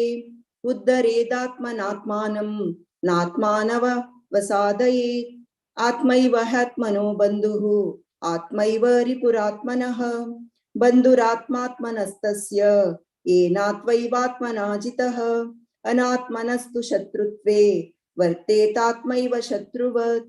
जितात्मनः प्रशान्तस्य परमात्मा समाहितः शीतोष्णसुखदुःखेषु तथा मानापमानयोः। ज्ञानविज्ञानतृप्तात्मा कूटस्थो विजितेन्द्रियः युक्त इत्युच्यते योगी समलोष्टाश्मकाञ्चनः। सुरन् मित्रार्युदासीन मध्यस्थद्वेषबन्धुषु साधुष्वपि च पापेषु समबुद्धिर्विशिष्यते। योगी युञ्जीत सततम् आत्मानं रहसि स्थितः एकाकीयत चित्तात्मा निराशीर परिग्रहः। शुचौ देशे प्रतिष्ठाप्य स्थिरमासनम् आत्मनः नात्युचित्रं नातिनीचं चैलाजिन कुशोत्तरं तत्रैकाग्रं मनः कृत्वा यत जितेन्द्रियक्रियः उपविश्यासने युञ्जात् योगमात्मा विशुद्धये। समं काय शिरोग्रीवं धारयन्न चलं स्थिरः सम्प्रेक्ष्य नासिकाग्रं स्वं दिशश्चानवलोकयन् प्रशान्तात्मा विगतभिः ब्रह्मचारी व्रते स्थितः मनसंयम्य मच्चित्तो युक्त आसीत मत्परः। युञ्जन्नेवं सदात्मानं योगी नियतमानसः शान्तिं निर्वाणपरमां मत्संस्थामधिगच्छति। नात्यश्नतस्तु योगोऽस्ति न चैकान्तमनश्नतः न चाति स्वप्नशीलस्य जाग्रतो नैव चार्जुन। युक्ताहारविहारस्य युक्तचेष्टस्य कर्मसु युक्तस्वप्नावबोधस्य योगो भवति दुःखः। यदा विनियतं चित्तम् आत्मनेवात्म तिष्ठते निस्पृह सर्वकामेभ्यो युक्त इत्युच्यते तदा। यथा दीपो निवातस्थो नेङ्गते सोपमा स्मृता योगिनो यत चित्तस्य युञ्जतो योगमात्मनः। यत्रो परमते चित्तं निरुद्धं योगसेवया यत्र चैवात्मनात्मानं पश्यन्नात्मनि तुष्यति। सुखमात्यन्तिकं यत्तत् बुद्धिग्राह्यमतीन्द्रियं वेत्ति यत्र न चैवायं स्थितश्चलति तत्त्वतः। यं लब्ध्वा चापरं लाभं मन्यतेनाधिकं ततः यस्मिन् स्थितो न दुःखेन गुरुणापि विचाल्यते। तं विद्या दुःखसंयोग वियोगं योगसंज्ञितं स निश्चयेन युक्तव्यो योगो निर्विण्णचेतसा। संकल्पप्रभवान् कामान् त्यक्त्वा सर्वान् शेषतः मनसैवेन्द्रियग्रामं विनियम्य समन्ततः। कृष्णार्पणमस्तु। माताजी। हरे कृष्णा। हरे कृष्ण। शनै शनै उपरमेद बुद्धया धृतिगृहीतया आत्मसंस्थामन कृत्वा न किञ्चिद् अपि चिन्तयत्। यतो यतो निश्चलति मनसः चञ्चलम् अस्थिरं ततस्ततो नियमैतद् आत्मनि एव वशं नयेत्। प्रशान्तमनसां हि एनं योगिनां सुख उत्तमम् उपैतशान्तराजसं ब्रह्मभूतम् अकल्मषम्। युजन् एवं सदात्मानं योगी विगत कल्मष सुखेन ब्रह्म संस्पर्शम् अत्यन्तं सुखम् अश्नुते। सर्वभूतस्थम् आत्मानं सर्वभूतानि च आत्मनि इक्षते योगयुक्तात्मा सर्वत्र समदर्शना यो मां पश्यति सर्वत्र सर्वं च मयि पश्यति तस्याहं न प्रणश्यामि स च मे न प्रणश्यति सर्वभूतस्थितं यो मां भजति एकत्वम् आस्थितः सर्वथा वर्तमानो अपि स योगी मयि वर्तते आत्मा पावमेन सर्वत्र समं पश्यति यो अर्जुन सुखं वा यदि वा दुःखं स योगी परमो मतः अर्जुन उवाच यो अयं योगस्त्वया प्रोक्ता शाम्येन मधुसूदन एतस्याहं न पश्यामि चञ्चलत्वात् स्थितिं स्थिरं चञ्चल हि मनः कृष्ण प्रमाति बलवदृढं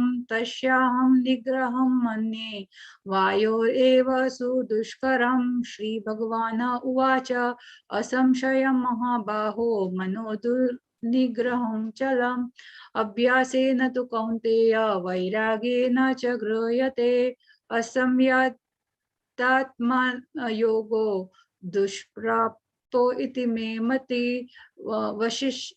वश्यात्माना तु यतता शक्यो वाप्तुम् उपायतः अर्जुन उवाच अयतित् श्रद्धायोपेतो योगाश्चलितमानसः अप्राप्य योग संसिद्धिं कां गतिं कृष्ण गच्छति कच्छिं नोभय विभ्रस्तश्चिन्नाभ्रयम् इव नश्यति अप्रतिष्ठो महाबाहो विमूढो ब्रह्मा न पति एतं मे संशयं कृष्ण चेतुम् अर्हसि अशेषत त्वद् अन्य संशयास्य चेतना हि उपपद्यते श्रीभगवान् उवाच पार्थ नैवेह नामुत्र विनाशस्तस्य विद्यते न हि कल्याणकृत् कश्चित् दुर्गतिं तथा गच्छति प्राप्य पुण्यकृतं लोकम् उषित्वा शाश्वती समः शुचिनां श्रीमतां गेहे योगभ्रष्टो अभिजायते अथवा योगिनाम् एव कुले भवति धीमताम् एताद्धि दुर्लभतरं लोके जन्म यद् ईदृशं तत्र तं बुद्धि संयोगं लभते पौर्वदेहिकं यतते च ततो भूय संसिद्धौ कुरु नन्दन पूर्वाभ्यासेन तेनैव आर्यते हि अवशो अपि सः जिज्ञासोरपि योगस्य शब्दब्रह्मति वर्तते प्रयत्नात् यतमानस तु योगी संशुद्ध किल्बिष अनेक जन्म संसिद्धस्ततो याति परमं गति तपस्विभ्यो अधिको योगी ज्ञानिभ्यो अपि मतो अधिक कर्मिभ्यास चाधिको योगी तस्माद् योगी भवार्जुन योगीनाम् अपि सर्वेषां मद्गतेनान्तरात्मनां श्रद्धावान् भजते यो मां युक्तः तमो मतः ओम तत्सत् इति श्रीमद्भगवद्गीतासु उपनिषत्सु ब्रह्म विद्यायां योगशास्त्रे श्रीकृष्ण अर्जुन संवादे आत्मसंयोगो नाम षष्ठो अध्याय हरे कृष्ण कृष्ण कृष्ण हरे हरे हरे राम राम राम हरे हरे हरे कृष्ण माताजी भारी लायक कोण तुम्ही रिसाइट केल्या अनंत अनंत धन्यवाद आम्ही माताजी का रेग्युलर पळयत आसताची तांगेल प्रवचन आम्ही मस्त वेळ आयकलींची भजन आयकलींची आजी भगवद्गीते पारायण आयकलींची धन्यवाद माताजी धन्यवाद फर्स्ट टाइम रिसाइट करता आसले सो मस्ट मिस्टेक्स केलेल्यास म्हण काजलारी सो आय एम व्हेरी सॉरी म्हळ्यार म्हाका आज पहिले पण ता रिसाइट करता आशिल की ना तशें कोण थोडे उच्चारणान थोडेशे प्रॉब्लेम जावचे लागिले नेक्स्ट टाइम हांव समकोन म्हणचे प्रयत्न करता लायक जाला माताजी लायक कोण सांगितलं धन्यवाद माताजी आता 7 अध्याय तकोनु विद्या माताजी ओवर टू यू विद्या हरे कृष्ण भारती हरे कृष्ण आता मी 7 अध्याय स्टार्ट करूया ज्ञान विज्ञान योग ते सांगूयात सचिव शिल्पा माताजी हरे कृष्ण शिल्पा माताजी हरे कृष्ण माताजी माग दिसता हाफ पार्ट सॉरी वै Sorry. 1 to 50 Shilpa Mataji Sankta Sachi. 16 to 30 Spurti Pai Sankta Sachi. Hare Krishna. हरे कृष्ण। अथ सप्तमोऽध्यायः। श्री भगवान् उवाच मय्यासक्तमनः पार्थ योगं युञ्जन्मदाश्रयः असंशयं समग्रं मां यथा न्यास्यसि तच्छृणु। ज्ञानं तेऽहं सविज्ञानम् इदं वक्ष्याम्यशेषतः यज्ञात्वा नेह भूयोऽन्यात् ज्ञातव्यमवशिष्यते। मनुष्याणां सहस्रेषु कश्चिद् यतति सिद्धये यततामापि सिद्धानां कश्चिन्मां विति तत्त्वतः। भूमिरापो नलो वायुः खं मनो बुद्धिरेव च अहंकार इति यां मे भिन्ना प्रकृतिरष्टदा। अपरेयमितस्तव्यां प्रकृतिं विद्धि मे परां जीवभूतां महाबाहो य एदं धार्यते जगत्। एतद्योनीनि भूतानि सर्वाणीत्युपधारय अहं कृत्स्नस्य जगतः प्रभव प्रलयस्तथा मत्तः परतरं नान्यत् किञ्चित् अस्ति धनञ्जय। मयि सर्वम् इदं प्रोतं सूत्रे मणिगणा इव रसोऽहम् अप्सु कौन्तेय प्रभास्मि शशि सूर्ययोः। प्रणव सर्ववेदेषु शब्दखे पौरुषं नृषु पुण्यो गन्धपृथिव्यां च तेजश्चास्मि विभावसौ। जीवनं सर्वभूतेषु तपश्चास्मि तपस्विषु। बीजमां सर्वभूतानां विद्धि पार्थ सनातनम्। बुद्धिर्बुद्धिमतामस्मि तेजस्तेजस्विनामहम्। बलं बलवतां चाहं कामरागविवर्जितं। धर्माविरुद्धो भूतेषु खामोऽस्मि भरतर्षभ।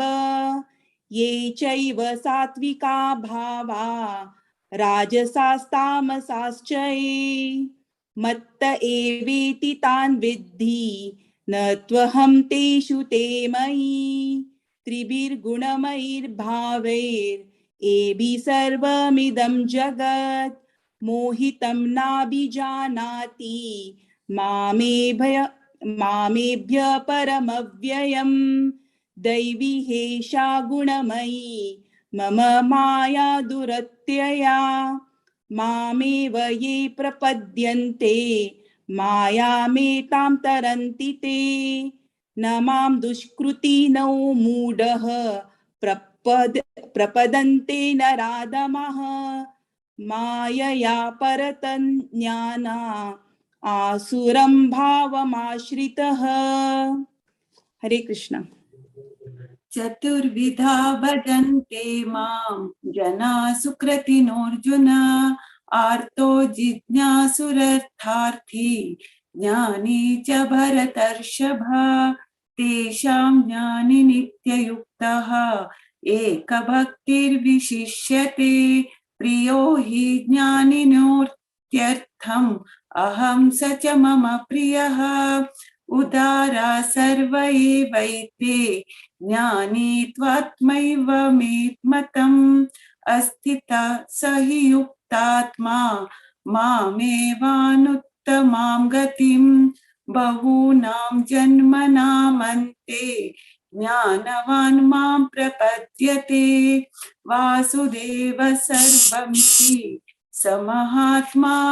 समहात्मा सुदुर्लभः। कामैस्तैस्तैर्हृतज्ञानाः प्रपद्यन्ते न्यदेवताः। तं नियममास्थाय प्रकृत्या नियता स्वया यो यो यां तनुं भक्तः श्रद्धयार्चितुमिच्छति तस्य तस्याचलां श्रद्धां तामेव विदधाम्यहम् सतया श्रद्धया युक्तः तस्याराधनमीहते लभते च ततः कामान् मय्येव विहितान् हितान् अन्तवत्तु फलं तेषां तद्भवत्यल्पमेधसाम् देवान् देवयजो यान्ति मद्भक्ता यान्ति मामपि अव्यक्तं व्यक्तिमापन्नं मन्यन्ते मामबुद्धयः परं भावमजानन्तः ममाव्ययमनुत्तमं नाहं प्रकाश सर्वस्य योगमाया समावृतः मूढोऽयं नाभिजानाति लोको मामजमव्ययम् वेदाहं समतीतानि वर्तमानानि चार्जुन भविष्याणि च भूतानि मां तु वेद न कश्चन इच्छाद्वेषसमुत्थेन द्वन्द्वमोहेन भारत सर्वभूतानि सम्मोहं सर्गे यान्ति परन्तप येषां त्वन्तगतं पापं जनानां पुण्यकर्मणां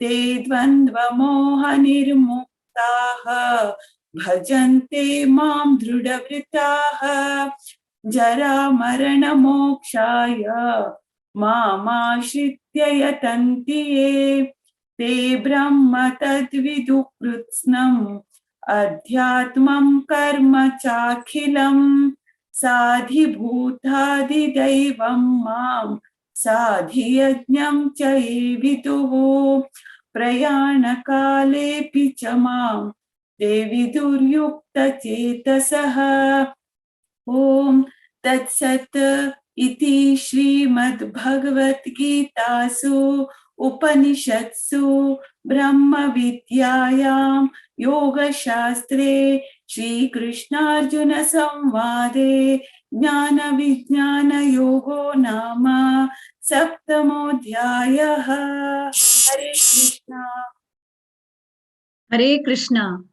शिल्पा शणै आणि स्फूर्ती माताजी, तुम्ही दोघ जण इतले लायकून सांगले की कोणाला तू एकदम एकल्याक दोघ जण कसं नाही मिस्टेक ना, कोणाला मिस्टेक सुद्धा यायची ना, एकदम परफेक्ट, एकदम लायक उच्चारण शब्दांत जेव्हा प्रत्येक राग एकल्याक दोघ जणांना धन्यवाद, खूप खूप धन्यवाद. अशी आहे याची प्रति एकादशी का नवनवे चॅप्टर घेऊन आम्ही तुमगेले आमकाय तुमगेले भक्ताला आमकाय जेव का सो पुराजनक अशी सांगायची आहे याची. स्फूर्ती माताजी आणि शिल्पा माताजी खूप खूप धन्यवाद. हरे कृष्ण. नेक्स्ट 8 अध्याय समूह यत्तसची अक्षर ब्रह्म योग 1 to 14 सुगुणा भट माताजी आणि 15 to 28 डॉक्टर सीवी कामत प्रभुजी. हरे कृष्ण. सुगुणा भट माताजी. हरे कृष्ण. अत अष्टमोऽध्यायः अक्षर ब्रह्मयोगो. अर्जुन उवाच किं तद्ब्रह्म किमध्यात्मं किं कर्म पुरुषोत्तम अधिभूतं च किं प्रोक्त मदिदैवं किमुच्यते अधियज्ञकतं कोत्र देहेऽस्मिन् मधुसूदन प्रयाणकाले च कथं ज्ञेयोऽसि नियतात्मभिः. श्रीभगवानुवाच अक्षरं ब्रह्म परमं स्वभावोऽध्यात्ममुच्यते भूतभावोद्भवकरो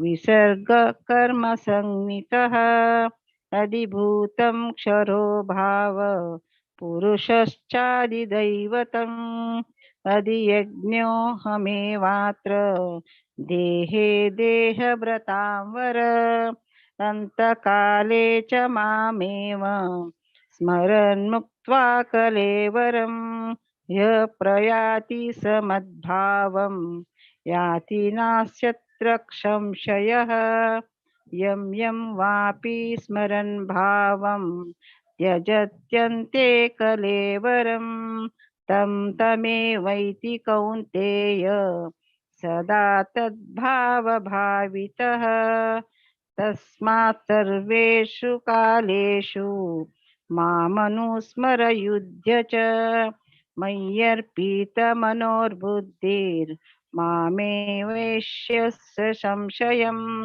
अभ्यासयोगयुक्तेन चेतसा नान्यगामिना परमं पुरुषं दिव्यं याति पार्थानुचिन्तयन्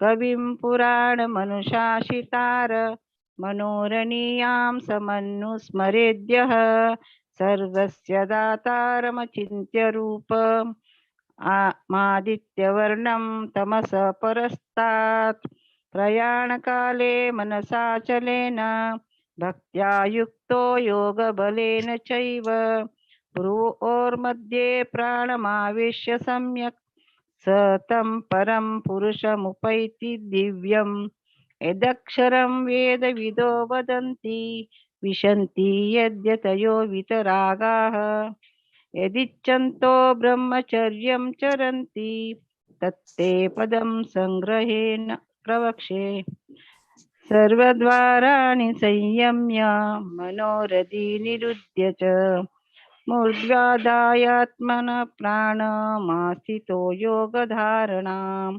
ओमित्येकाक्षरं ब्रह्म व्याहरन् अनुस्मरन् य प्रयाति त्यजन्नेहं स याति परमां गतिम् अनन्यचेता सततं यो मां स्मरति नित्यशः तस्याहं सुलभ पार्थ नित्ययुक्तस्य योगिनः।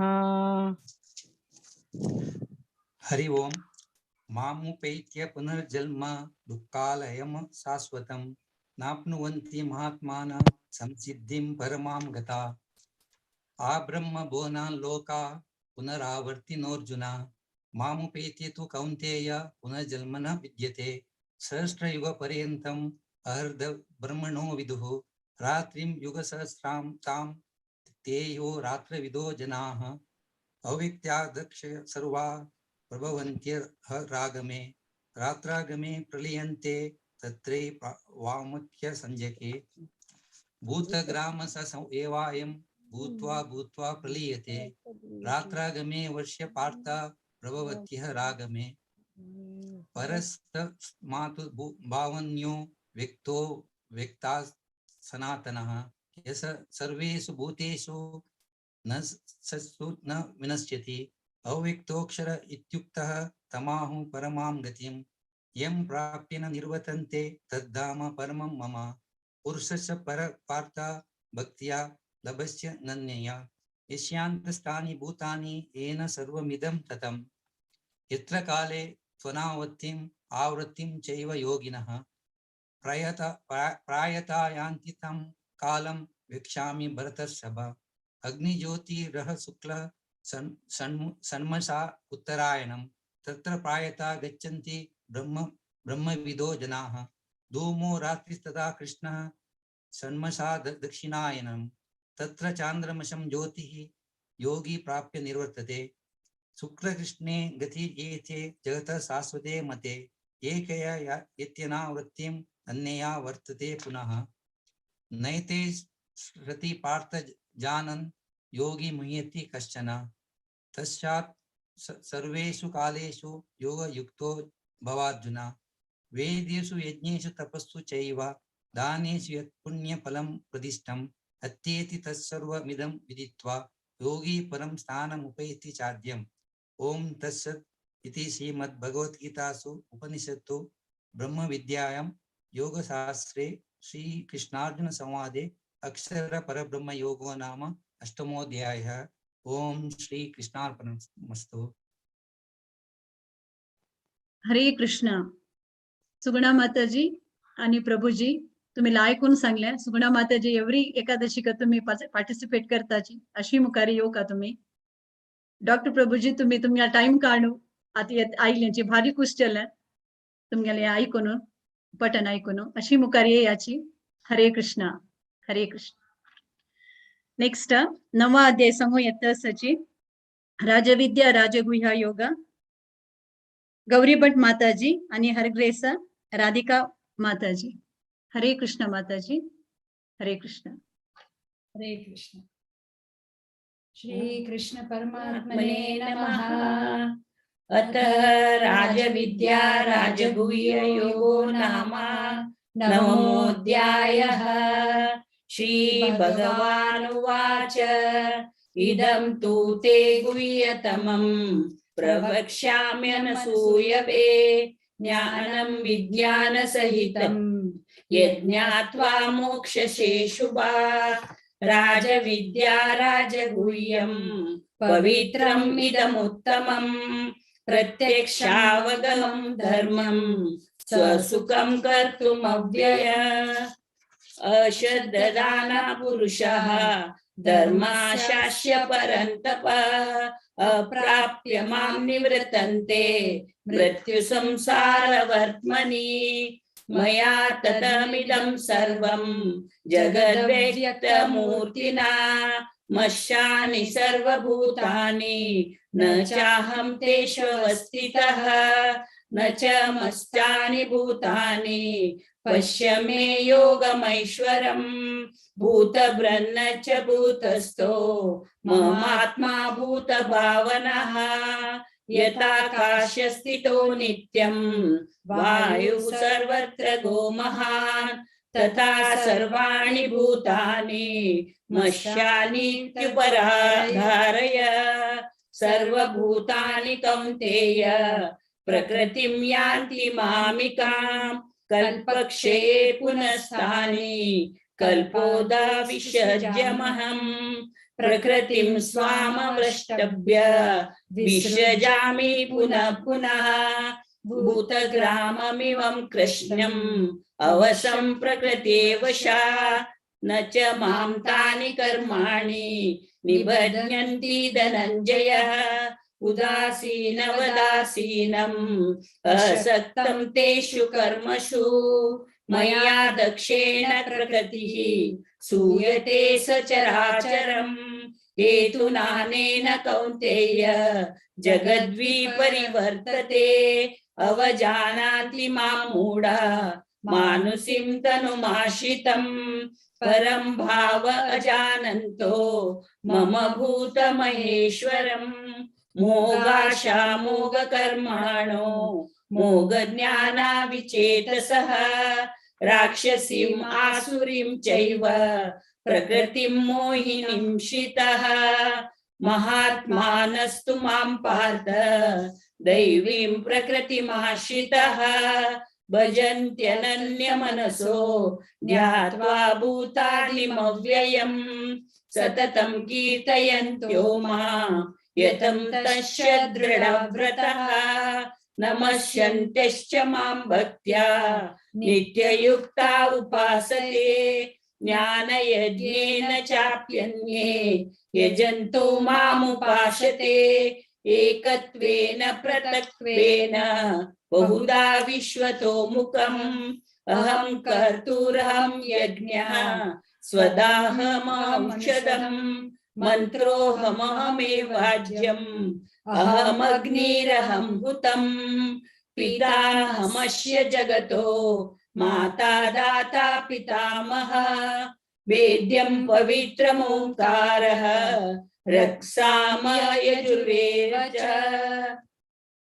हरे कृष्णा. आज अश्विनी माताजी. हरे कृष्ण माताजी. हाँ. गतिर्भर्ता प्रभुः साक्षी निवासः शरणं सुरत्. प्रभवः प्रलयः स्थानं निदानं बीजमव्ययम्.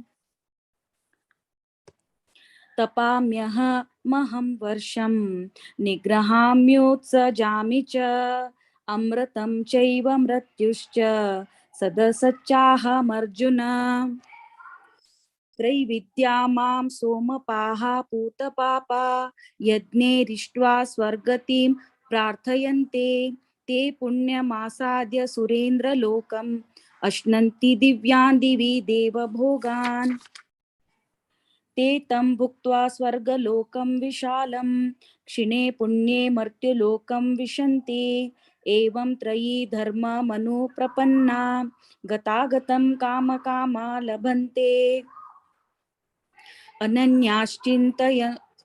अनन्याश्चिन्तयन्तो मां ये जनाः पर्युपासते तेषां नित्याभियुक्तानां योगक्षेमं वहाम्यहम् येऽप्यन्य देवता भक्ता यजन्ते श्रद्धयान्विताः तेऽपि मामेव कौन्तेय यजन्त्यविधिपूर्वकम् अहं हि सर्वयज्ञानां भोक्ता च प्रभुरेव च न तु मामभिजानन्ति तत्त्वेनातस्य वन्ति ते यान्ति देवव्रता देवान् पित्रान् यान्ति पितृव्रताः भूतानि यान्ति भूतेज्या यान्ति मद्याजिनोऽपि माम् पत्रं पुष्पं फलं तोयं यो मे भक्त्या प्रयच्छति तदहं भक्त्युप्रहृतमश्नामि प्रयतात्मनः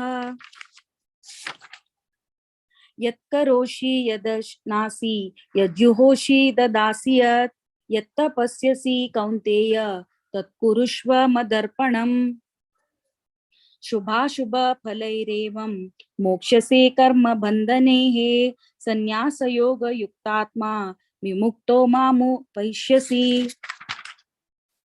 समोऽहं सर्वभूतेषु न मे द्वेष्योऽस्ति न प्रियः ये भजन्ति तु मां भक्त्या मयि ते तेषु चाप्यहम् अपि चेत्सु दुराचारो भजते मामनन्यभाक् साधुरेव स मन्तव्यः सम्यग् व्यवसितो हि सः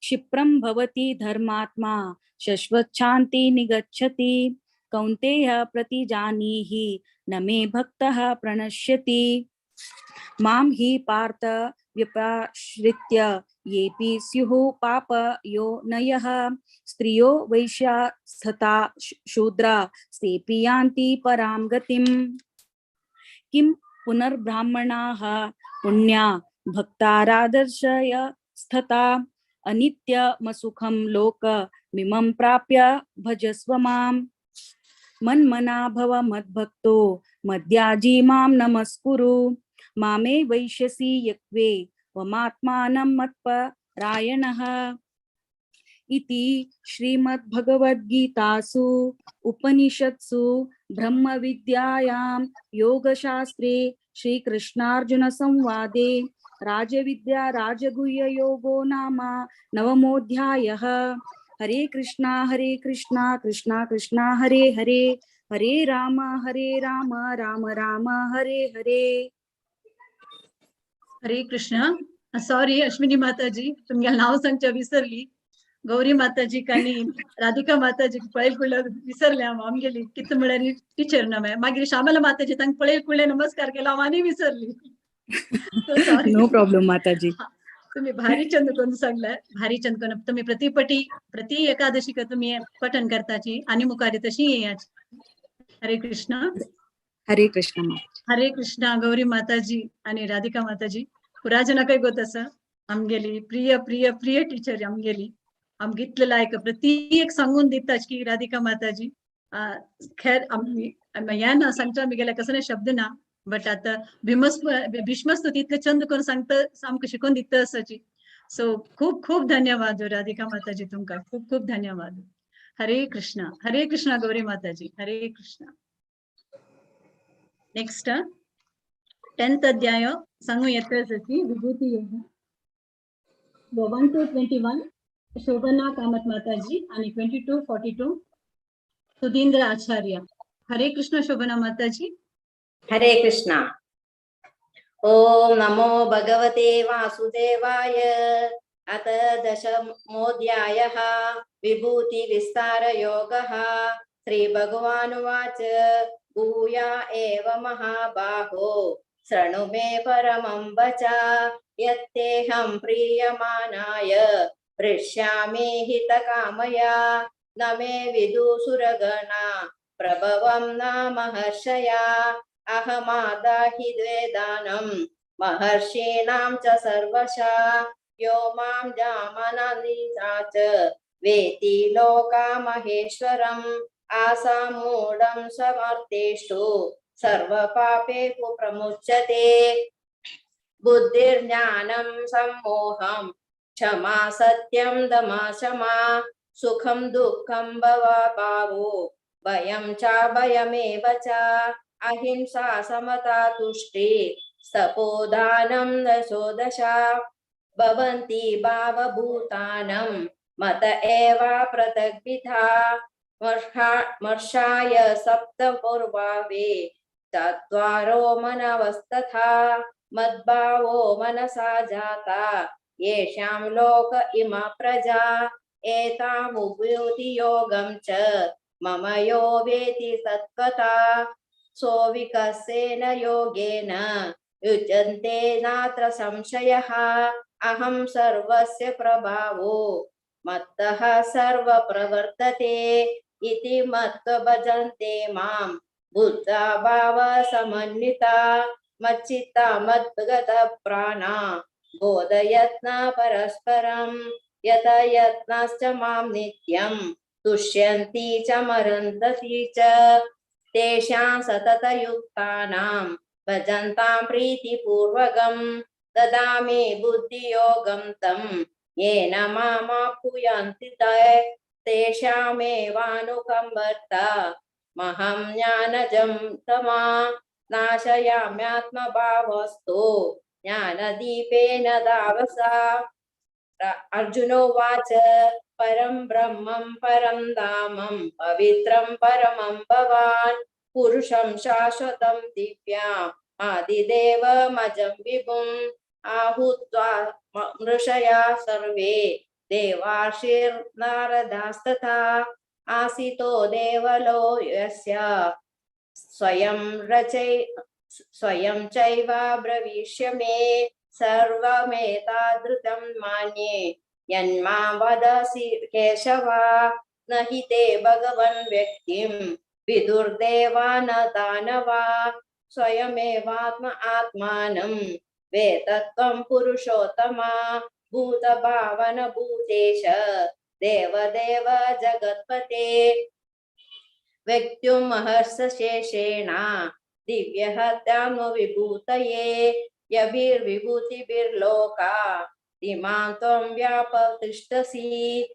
कथं विद्यामहं योगिं स्वां सदा परिचिन्तयान्। केष्टु च भावेष्टु चन्द्योऽसि भगवन्मया। विस्तारेणात्मनो योगं विभुंक्तिं च जनार्दन। भूयः कतः तृप्तिर्हि शृणुतो नास्ति मे मृतम्। श्रीभगवानुवाच हन्दते कथयिष्यामि दिव्या आत्मा विभूतया। प्रधान्यातः कुरुषेष्ठा नास्तेत्य विस्तरस्य मे। अहमात्मा गूढकेश सर्वभूताय शास्तिता। अहमादिश्च मध्यं च भूतानामन्तमेव च। आदित्यानामहर्षविष्णुर्ज्योतिषां रविरंशुमान्। मरीचिर्मरुतास्मि नक्षत्राणामहं शशि। हरे कृष्ण।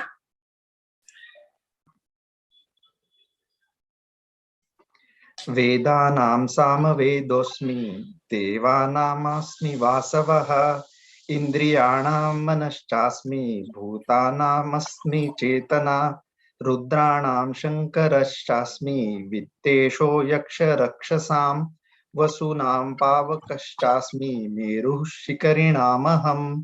पुरोधसां च मुख्यं मां विद्धि पार्थ बृहस्पतिं।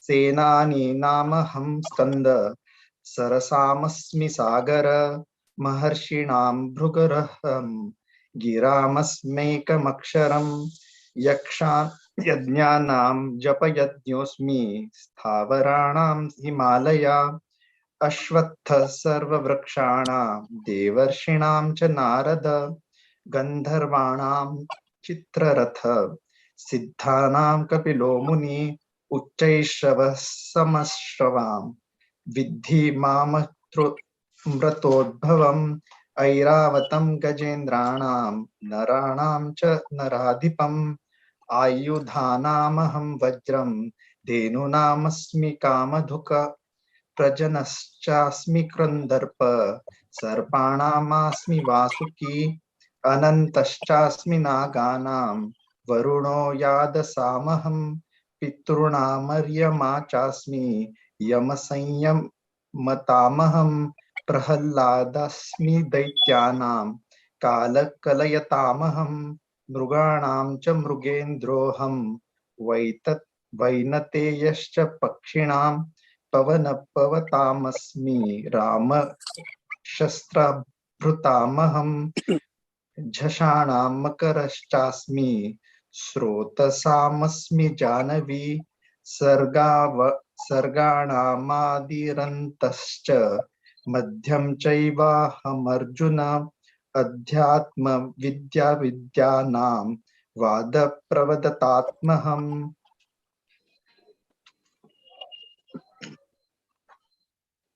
अक्षराणामकारोऽस्मि द्वन्द्वसामासिकस्य च अहमेवाक्षयः कालो धाताहं विश्वतो मुखः मृत्युः सर्वहरश्चाहम् उद्भवश्च भविष्यताम् कीर्ति श्रीरवक्च नारीणां स्मृतिर्मेधा धृति क्षमा बृहत्सामा तथा साम्नां गायत्री छन्दसामहं मासानां मार्गशीर्षोऽहं ऋतूनां कुसुमाकरः द्युत्तं छलयतामस्मि तेजस्तेजस्विनामहं जयोऽस्मि व्यवसायोऽस्मि सत्त्वं सत्त्ववतामहं वृष्णीनां वासुदेवोऽस्मि पाण्डवानां धनञ्जयः मुनीनामप्यहं व्यास कवीनामुशना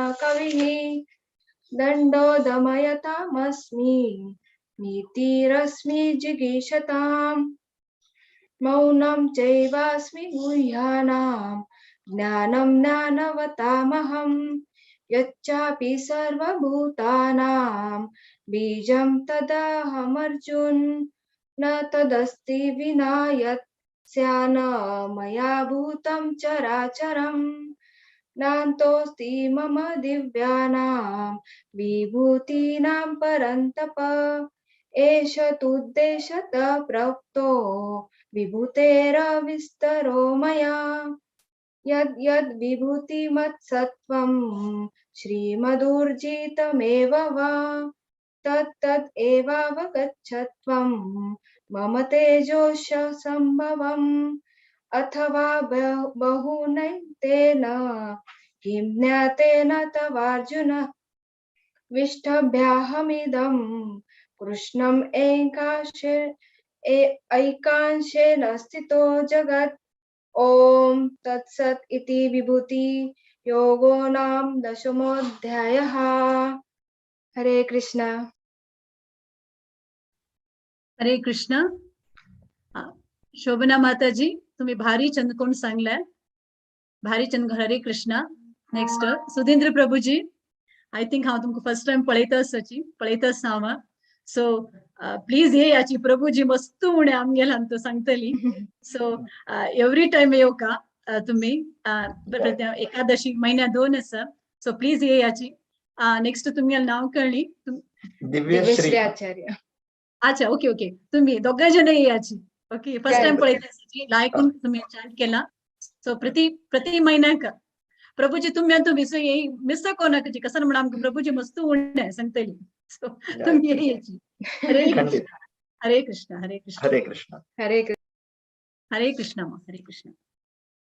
नेक्स्ट 11th chapter ವಿಶ್ವರೂಪ ದರ್ಶನ ಯೋಗ ಸಂಗುಯತ್ತ ಸಚಿ ತೆಗ್ ಜನ 1 to 19 Jaya Sharma Mataji 20 to 37 Lalitha Kamath Mataji 38 to 57 ವಿದ್ಯಾ ಕಾಮತ್ ಮಾತಾಜಿ.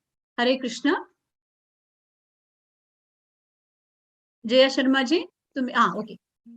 हरे कृष्ण. ओम नमो भगवते वासुदेवाय. अत एकदशोऽध्याय विश्वरूपदर्शनयोगः. अर्जुन उवाच मदनुग्रहाय परं गुह्याध्यात्मसञ्जितं यक्त्वयोक्तवचस्तेन मोहोऽयं विगतो मम. भवाप्ययभूतानां श्रुतं विस्तरशो मया. तत्कमलप्रत्याक्ष महात्मम् अपि चाव्ययम्. एवम् एतत् यद्यात्मतम् आत्मानं परमेश्वर द्रष्टुम् इच्छाति ते रूपम् ऐश्वर्यं पुरुषोत्तमा. मन्यसे यदि तच्चक्तं माया दृष्टम् इति प्रभो. योगेश्वर ततो मे तत्त्व दर्शयात्मानम् अव्ययम्. श्री भगवान् उवाच पश्य मे पार्थरूपाणि शतशोदशशः नानाविधानि दिव्यानि नानावर्णाकृतीनि च. पश्यादितान् वसून् रुद्रान् अश्विनौ मरुतस्तदा. बहून्ना दृष्टपूर्वाणि पश्चाच्छायार्णि भारत. इहेकस्तं जगत्कृष्णं पश्चादासचराचरम्. मम देहे गुडाकेश यच्चान दृष्टमिच्छति. न तु मां शक्यस्य द्रष्टुम् अनेनैव च चक्षुषां. दिव्यं ददामि ते चक्षु पश्य मे योगमैश्वरम्.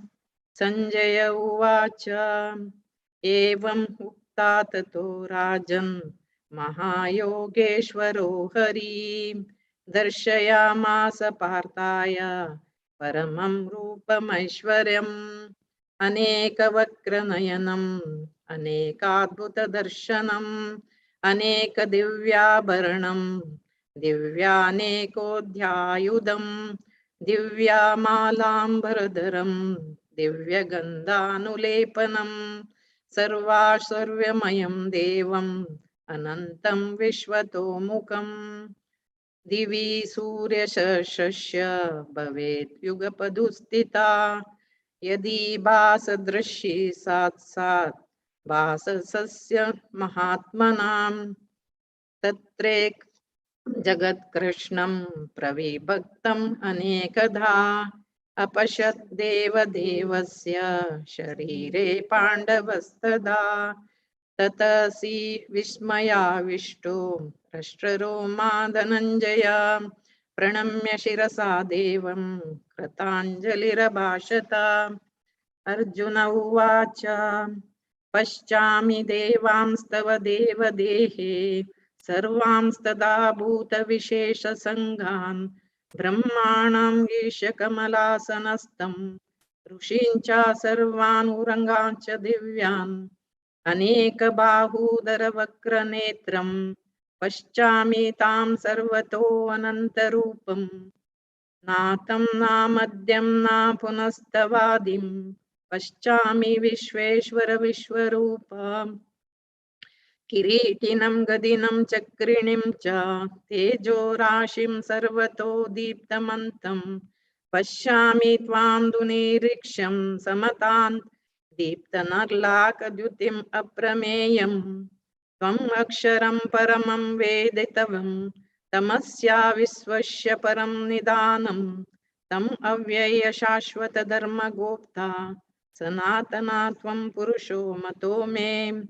अनादिमध्यान्तम् अनन्तवीर्यम् अनन्तबाहुं शशिसूर्यनेत्रं. पश्यामि त्वां दीप्तहुताशवक्रं स्वतेजसा विश्वम् इदं तपन्तम्. हरे कृष्ण।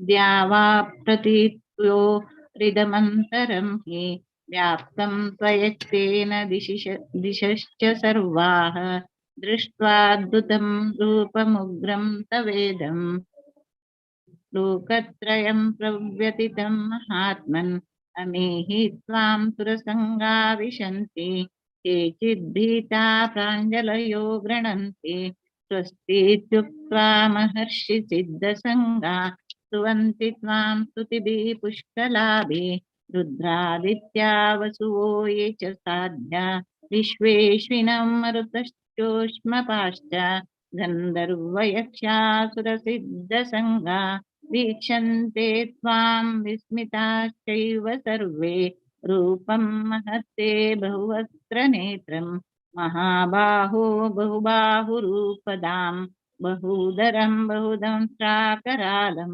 दृष्ट्वा लोका प्रव्यथितास्तथाहम् नभस्त्रशं दीप्तमनेकवर्णं व्याताननं दीप्तविशालनेत्रं दृष्ट्वा हि त्वां प्रव्यथितान्तरात्मा धृतिं न विन्दामि शमं च विष्णु दंष्ट्राकरालानि च ते मुखानि दृष्टेव कालानलसन्निभानि दिशो न जाने न लभे च शर्मा प्रसीद देवेश जगन्निवास अमे च त्वां धृतराष्ट्रस्य पुत्राः सर्वे सहैवावनिपालसङ्घे भीष्मो द्रोणसूतपुत्रस्तथासौ सहास्मदीयैरपि योधमुख्यै वक्त्राणि ते करमाण विशन्ति दंष्ट्राकरालानि भयानकानि केचिद्विलग्ना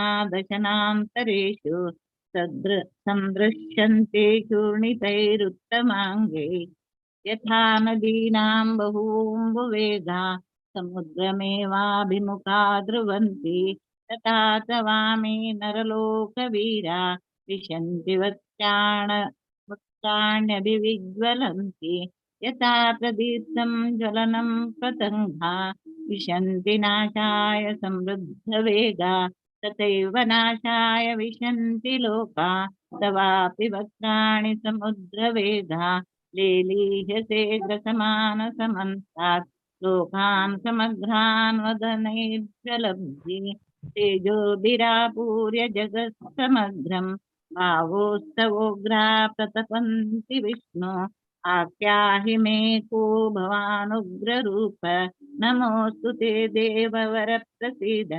विज्ञातुमिच्छामि भवन्तमाद्यं न हि प्रजानामि तव प्रवृत्तिम्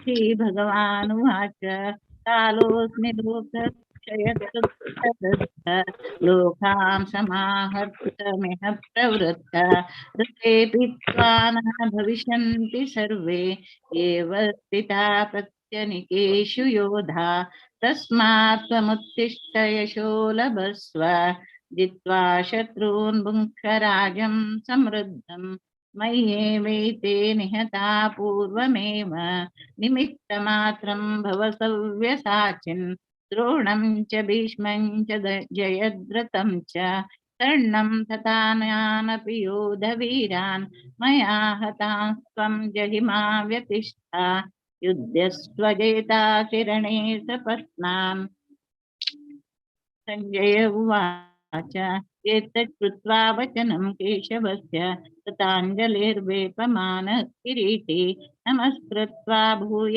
एवाह कृष्णं सगद्गदं भीत प्रणम्य अर्जुन उवाच ताने ऋषिकेश तव प्रकीर्त्या जगत्प्रहर्षत्यनुरज्यते च रक्षांसि भीतानि दिशो ध्रुवन्ति सर्वे नमस्यन्ति च सिद्धसङ्गा तस्माच्च तेन नमेरन्महात्मन् गरीयसे ब्रह्मणोऽप्यादिकर्त्रे अनन्तदेवेश जगन्निवास त्वमक्षरं सत्तत्परं यत्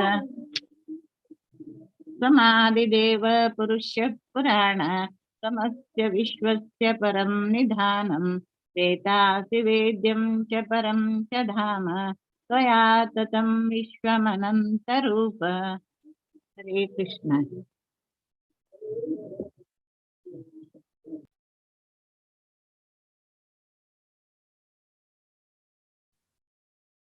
तुम्ही म्यूट आहात सची?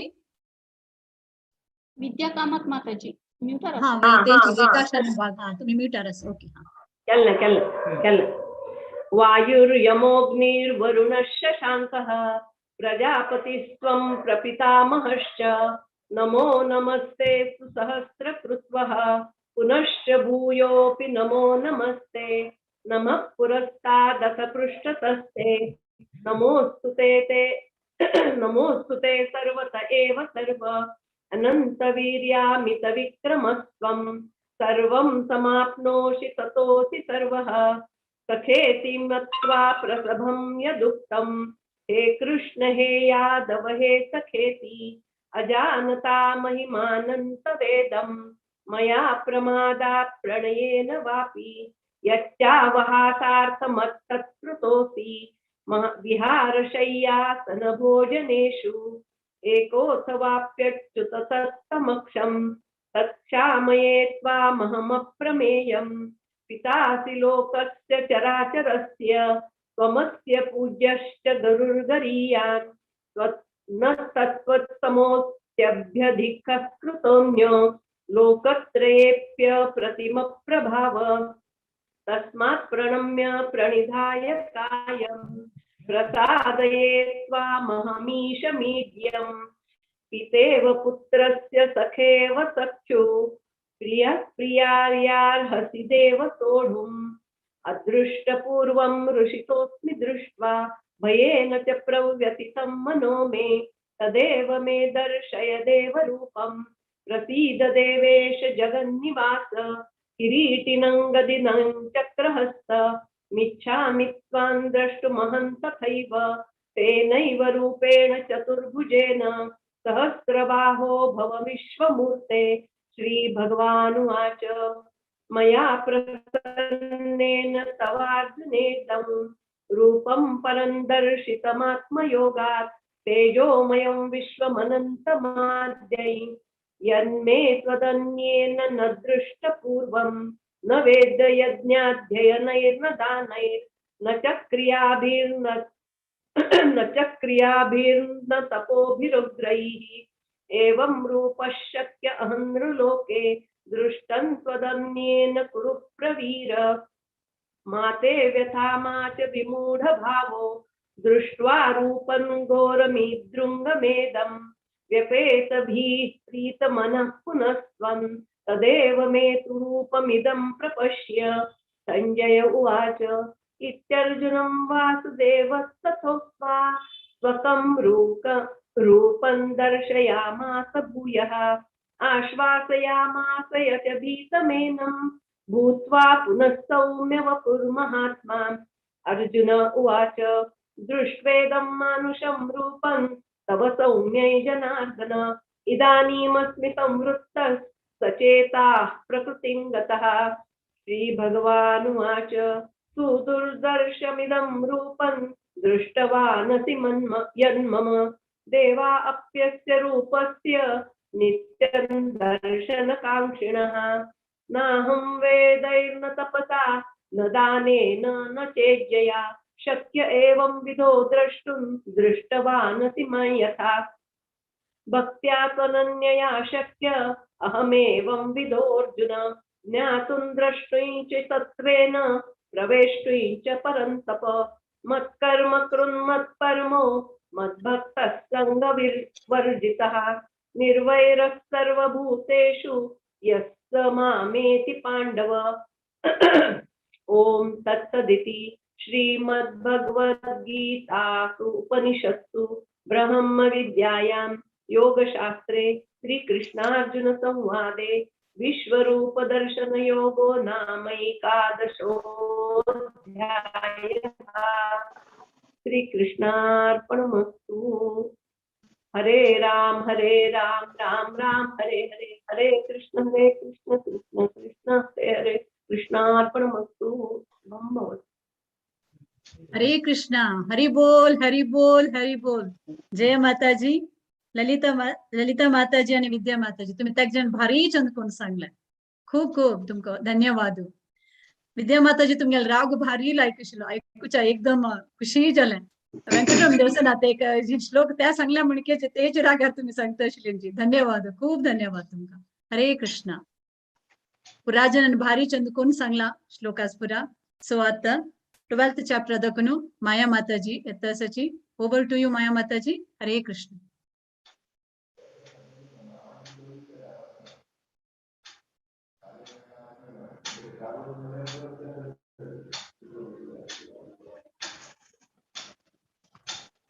हरे कृष्णा विद्या, थँक यू. 12 अध्याय भक्ती योग. दिव्या देसाई माताजी, ओव्हर टू यू माताजी. हरे कृष्ण. ओम श्री परमात्मने नमः. अथ द्वादशोऽध्यायः भक्ति योगः. अर्जुन उवाच एवं सततयुक्ताये भक्तास्त्वां पर्युपासते ये चाप्यक्षरमव्यक्तं तेषां के योगवित्तमः. श्रीभगवानुवाच मय्यावेश्य मनो ये मां नित्ययुक्ता उपासते श्रद्धया परयोपेतास्ते मे युक्ततमा मतः. एतदक्षरमनिर्देशम् अव्यक्तं पर्युपासते सर्वत्र गमचिन्त्यं च कूटस्थमचलं ध्रुवं सन्नियम्येन्द्रियग्रामं सर्वत्र समबुद्धयः ते प्राप्नुवन्ति मामेव सर्वभूतहिते रतः. क्लेशोऽधिकतरस्तेषाम् अव्यक्तासक्तचेतसाम् अव्यक्ता हि गतिर्दुःखं देहवद्भिरवाप्यते. एतु सर्वाणि कर्माणि मयि सन्न्यस्य मत्परः अनन्येनैव योगेन मां ध्यायन्त उपासते तेषामहं समुद्धर्ता मृत्यु संसारसागरात् भवामि न चिरात् पार्था मय्यावेशितसा चेतसां.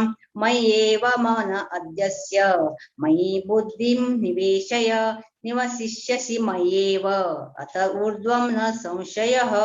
अथ चित्तं समादातुं न शक्नोषि मयि स्थिरम् अभ्यासयोगेन ततो मामिच्छाप्तुं धनुञ्जय. अभ्यासेऽप्यसमर्थोऽसि मत्कर्म परमो भवः. मदर्थमपि कर्माणि कुर्वन् सिद्धिमवाप्स्यसि अथैतदप्यशक्तोऽसि कर्तुं मद्योगमाश्रितः. सर्वकर्मफलत्यागं ततः कुरु यतात्मवान्. श्रेयो हि ज्ञानमभ्यासात् ज्ञानात् ज्ञानं विशिष्यते. ज्ञानात् कर्मफलत्यागात् शान्तिरनन्तरम्. अद्वेष्टा सर्वभूतानां मैत्रः करुण एव च निर्ममो निरहङ्कार समदुःखसुखक्षमी सन्तुष्टः सततं योगी यतात्मा दृढनिश्चयः. मय्यर्पित मनोर्बुद्धि यो मद्भक्तः समे प्रियः. यस्मान्नो द्विजते लोको लोकान्नो द्विजते च यः. हर्षामर्षभयोद्वेगै मुक्तो यः स च मे प्रियः. अनपेक्ष शुचिर्दक्ष उदासीनो गतव्यतः. सर्वारंभ परित्यागी यो मद्भक्तः समे प्रियः. यो न रष्यति न द्वेष्टि न शोचति न कांक्षति शुभाशुभ परित्यागी भक्तिमान्या समे प्रियः. समः शत्रौ च मित्रे च तथा मानापमानयो शीतोष्ण सुख दुःखेषु समः संग विवर्जितः. तुल्यनिन्दास्तुतिर्मौनी सन्तुष्टो येन केनचित्. अनिकेतः स्थिरमर्ति भक्तिमान् मे प्रियो नरः. एतु धर्म्यामृतमिदं यथोक्तं पर्युपासते श्रद्धाना मत्परमा भक्तास्तेतीव मे प्रियः. ओम तत्सदिति. श्रीमद्भगवद्गीतासु उपनिषत्सु ब्रह्म विद्यायां योगशास्त्रे श्रीकृष्णार्जुन संवादे भक्ति योगो नाम 12ोऽध्यायः. हरि ओम. हरि ओम. लायक कोण म्हळे? दिव्या माताजी भारी लायक कोण म्हणे भक्ती योग. धन्यवाद तुमका. आता मुखारचे 13th अध्यायो क्षेत्र क्षेत्रज्ञ विभाग योग म्हणून येताची 1 to 17 भारती प्रभू माताजी, 18 to 35 कलावती अवधानी माताजी. ओवर टू यू भारती माताजी. हरे कृष्ण. ओम श्री परमात्मने नमः. अथ त्रयोदशोऽध्यायः क्षेत्र क्षेत्रज्ञ योगः. अर्जुन उवाच प्रकृतिं पुरुषं चैव क्षेत्रं क्षेत्रज्ञमेव च एतद्वेदितुमिच्छामि ज्ञानं ज्ञेयं च केशव. श्रीभगवानुवाच इदं शरीरं कौन्तेय क्षेत्रमित्यभिधीयते एतद्यो वेति तं प्राहुः क्षेत्रज्ञ इति तद्विदः. क्षेत्रज्ञं चापि मां विद्धि सर्वक्षेत्रेषु भारत. क्षेत्रक्षेत्रज्ञयोर्ज्ञानं यत्तज्ज्ञानं मतं मम तत्क्षेत्रं यच्च यादृच्च यद्विकारि यतश्च यत् स च यो यत्प्रभावश्च तत्समासेन मे शृणु. ऋषिर्भिर्बहुधा गीतं छन्दोभिर्विविधैः पृथक् ब्रह्मसूत्रपदैश्चैव हेतुमद्भिर्विनिश्चितैः. महाभूतान्यहङ्कारो बुद्धिरव्यक्तमेव च इन्द्रियाणि दशैकञ्च पञ्चचेन्द्रियगोचराः. इच्छा द्वेष सुखं दुःखं संघातश्चेतना धृतिः. एतत् क्षेत्रं समासेन सविकारमुदाहृतम्. अमानित्वम् अदम्भित्वम् अहिंसा क्षान्तिरार्जवम् आचार्योपासनं शौचं स्थैर्यमात्मविनिग्रहः. इन्द्रियार्थेषु वैराग्यम् अनहङ्कार एव च. जन्म मृत्यु जरा व्याधि दुःख दोषानुदर्शनम् असक्तिरनभिष्वङ्गः पुत्रदारगृहादिषु. नित्यं च समचित्तत्वम् इष्टानिष्टोपपत्तिषु. मयि चानन्ययोगेन भक्तिरव्यभिचारिणी. विविक्तदेशसेवित्वम् अरतिर्जन संसदि. अध्यात्मज्ञाननित्यत्वं तत्त्वज्ञानार्थदर्शनम्. एतज्ज्ञानमिति प्रोक्तम् अज्ञानं यदतोऽन्यथा. ज्ञेयं यत् प्रवक्ष्यामि यज्ञात्वामृतमश्नुते. अनादिमत्परं ब्रह्म न सत्ता न सदुच्यते. सर्वतः पाणिपादं तत् सर्वतोक्षिशिरोमुखम्. सर्वतः श्रुतिमल्लोके सर्वमावृत्य तिष्ठति. सर्वेन्द्रियगुणाभासं सर्वेन्द्रियविवर्जितम् असक्तं सर्वभृच्चैव निर्गुणं गुणभोक्त्र च. बहिरन्तश्च भूतानाम् अचरं चरमेव च. सूक्ष्मत्वात् अविज्ञेयं दूरस्थं चान्तिके च तत्. अविभक्तं च भूतेषु विभक्तमिव च स्थितं.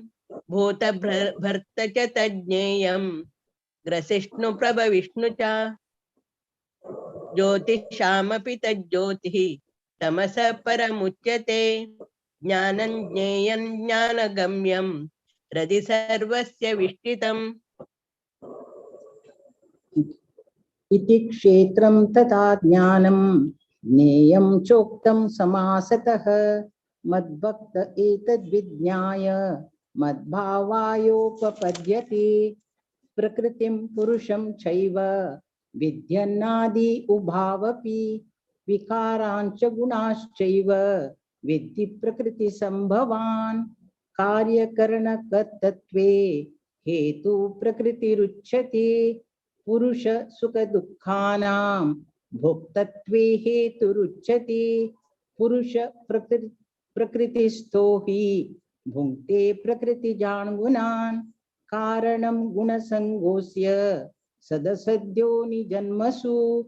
उपद्रष्टानुमन्ता च भर्ता भोक्ता महेश्वरः परमात्मेति चाप्युक्तो देहेऽस्मिन् पुरुषः परः य एवं वेत्ति पुरुषं प्रकृतिं च गुणे सह सर्वथा वर्तमानोऽपि न स भयोभिजायते ध्यानेनात्मनि पश्यन्ति केचिदात्मनमात्मना अन्ये सांख्येन योगेन कर्मयोगेन चापरे अन्ये त्वेमजानन्तः श्रुत्वान्येभ्य उपासते तेऽपि जातितरन्त्येव मृत्युं श्रुतिपरायणाः यावत् संजायते किञ्चित् तत्त्वं स्थावरजङ्गमम् क्षेत्रक्षेत्रज्ञसंयोगात् तद्विद्धि भरतर्षभ समं सर्वेषु भूतेषु तिष्ठन्तं परमेश्वरं विनश्यत्वविनश्यन्तं यः पश्यति स पश्यति समं पश्यन् हि सर्वत्र समवस्थितमीश्वरं न हिनस्यात्मानात्मानं ततो याति परां गतिं प्रकृतेव च कर्माणि क्रियमाणानि सर्वशः यः पश्यति ततात्मानं कर्तारं स पश्यति यदा भूतपृथग्भावः एकस्तमनुपश्यति तत एव च विस्तारं ब्रह्म सम्पद्यते तदा अनादित्वा निर्गुणात्वा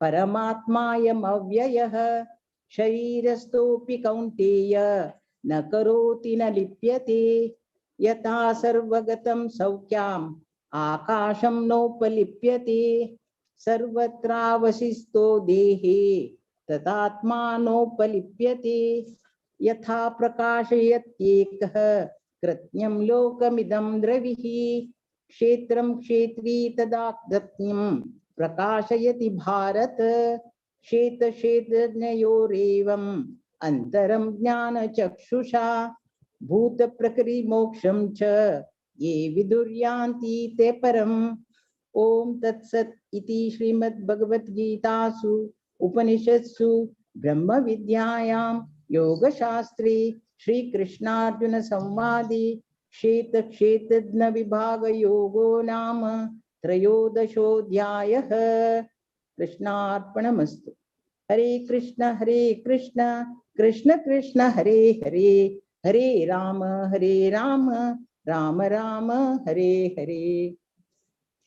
हरे कृष्णा हरे बोल माताजी दोन्ही माताजी भारती प्रभू माताजी आणि कलावती अवधानी माताजी फारी चंद कोण म्हणतो दोघांनी एक लाख म्हणला तो मग ते कळला जाल्यार कोण म्हणतो म्हणून कळना एक लाख स्पीड ఎక్కువ लाख ठेवून फारी चंद कोण दोघांनी म्हणले धन्यवाद धन्यवाद धन्यवाद माताजी। हरे कृष्णा मुखारचे अध्याय 14 गुणत्रय विभाग योग 1 to 14 श्यामला कामत माताजी 15 to 27 संध्या ईश्वर माताजी।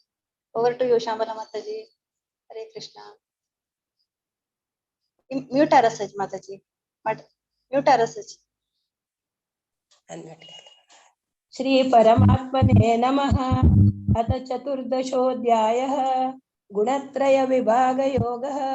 श्री भगवान् उवाच परं भूय प्रवक्ष्यामि ज्ञानानां ज्ञानमुत्तमं यज्ञात्वा मुनयः सर्वे परां सिद्धिमितो गताः इदं ज्ञानमुपाश्रित्य मम साधर्म्यमागताः सर्गेऽपि नोपजायन्ते प्रलये न व्यतन्ति च मम योनिर्महद्ब्रह्म तस्मिन् गर्भं ददाम्यहम् संभव सर्वभूतानां ततो भवति भारत सर्वयोनिषु कौन्तेय मूर्तय संभवन्ति या तासां ब्रह्म महद्योनिर् अहं बीजप्रदः पिता सत्वं रजस्तम् इति गुणा प्रकृति संभवाः निबध्नन्ति महाबाहो देहे देहिनमव्ययम् तत्र सत्वं निर्मलत्वत्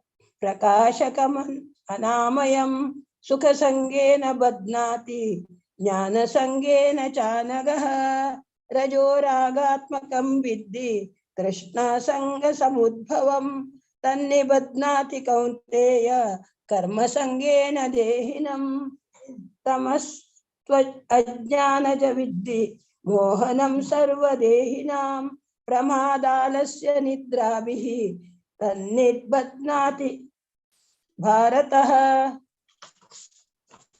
सत्वं सुखे संजयति रजकर्मणि भारत ज्ञानमावृत्य तु तमः प्रमादे संजयत्युत रजस्तमश्चाभिभूय सत्वं भवति भारत रजसत्वं तमश्चैव तमसत्वं रजस्तथा सर्वद्वारेषु देहे अस्मिन् प्रकाश उपजायते ज्ञानं यदा तदा विद्यात् विवृद्धं सत्वमित्युत लोभं प्रवृत्ति रारंभ कर्मणाम शमप्रह रजस्येतानि जायन्ते विवृद्धे भरतर्षभ अप्रकाशो प्रवृत्तिश्च प्रमादो मोह एव च तमस्येतानि जायन्ते विवृद्धे कुरु नन्दन यदा सत्त्वे प्रवृद्धे तु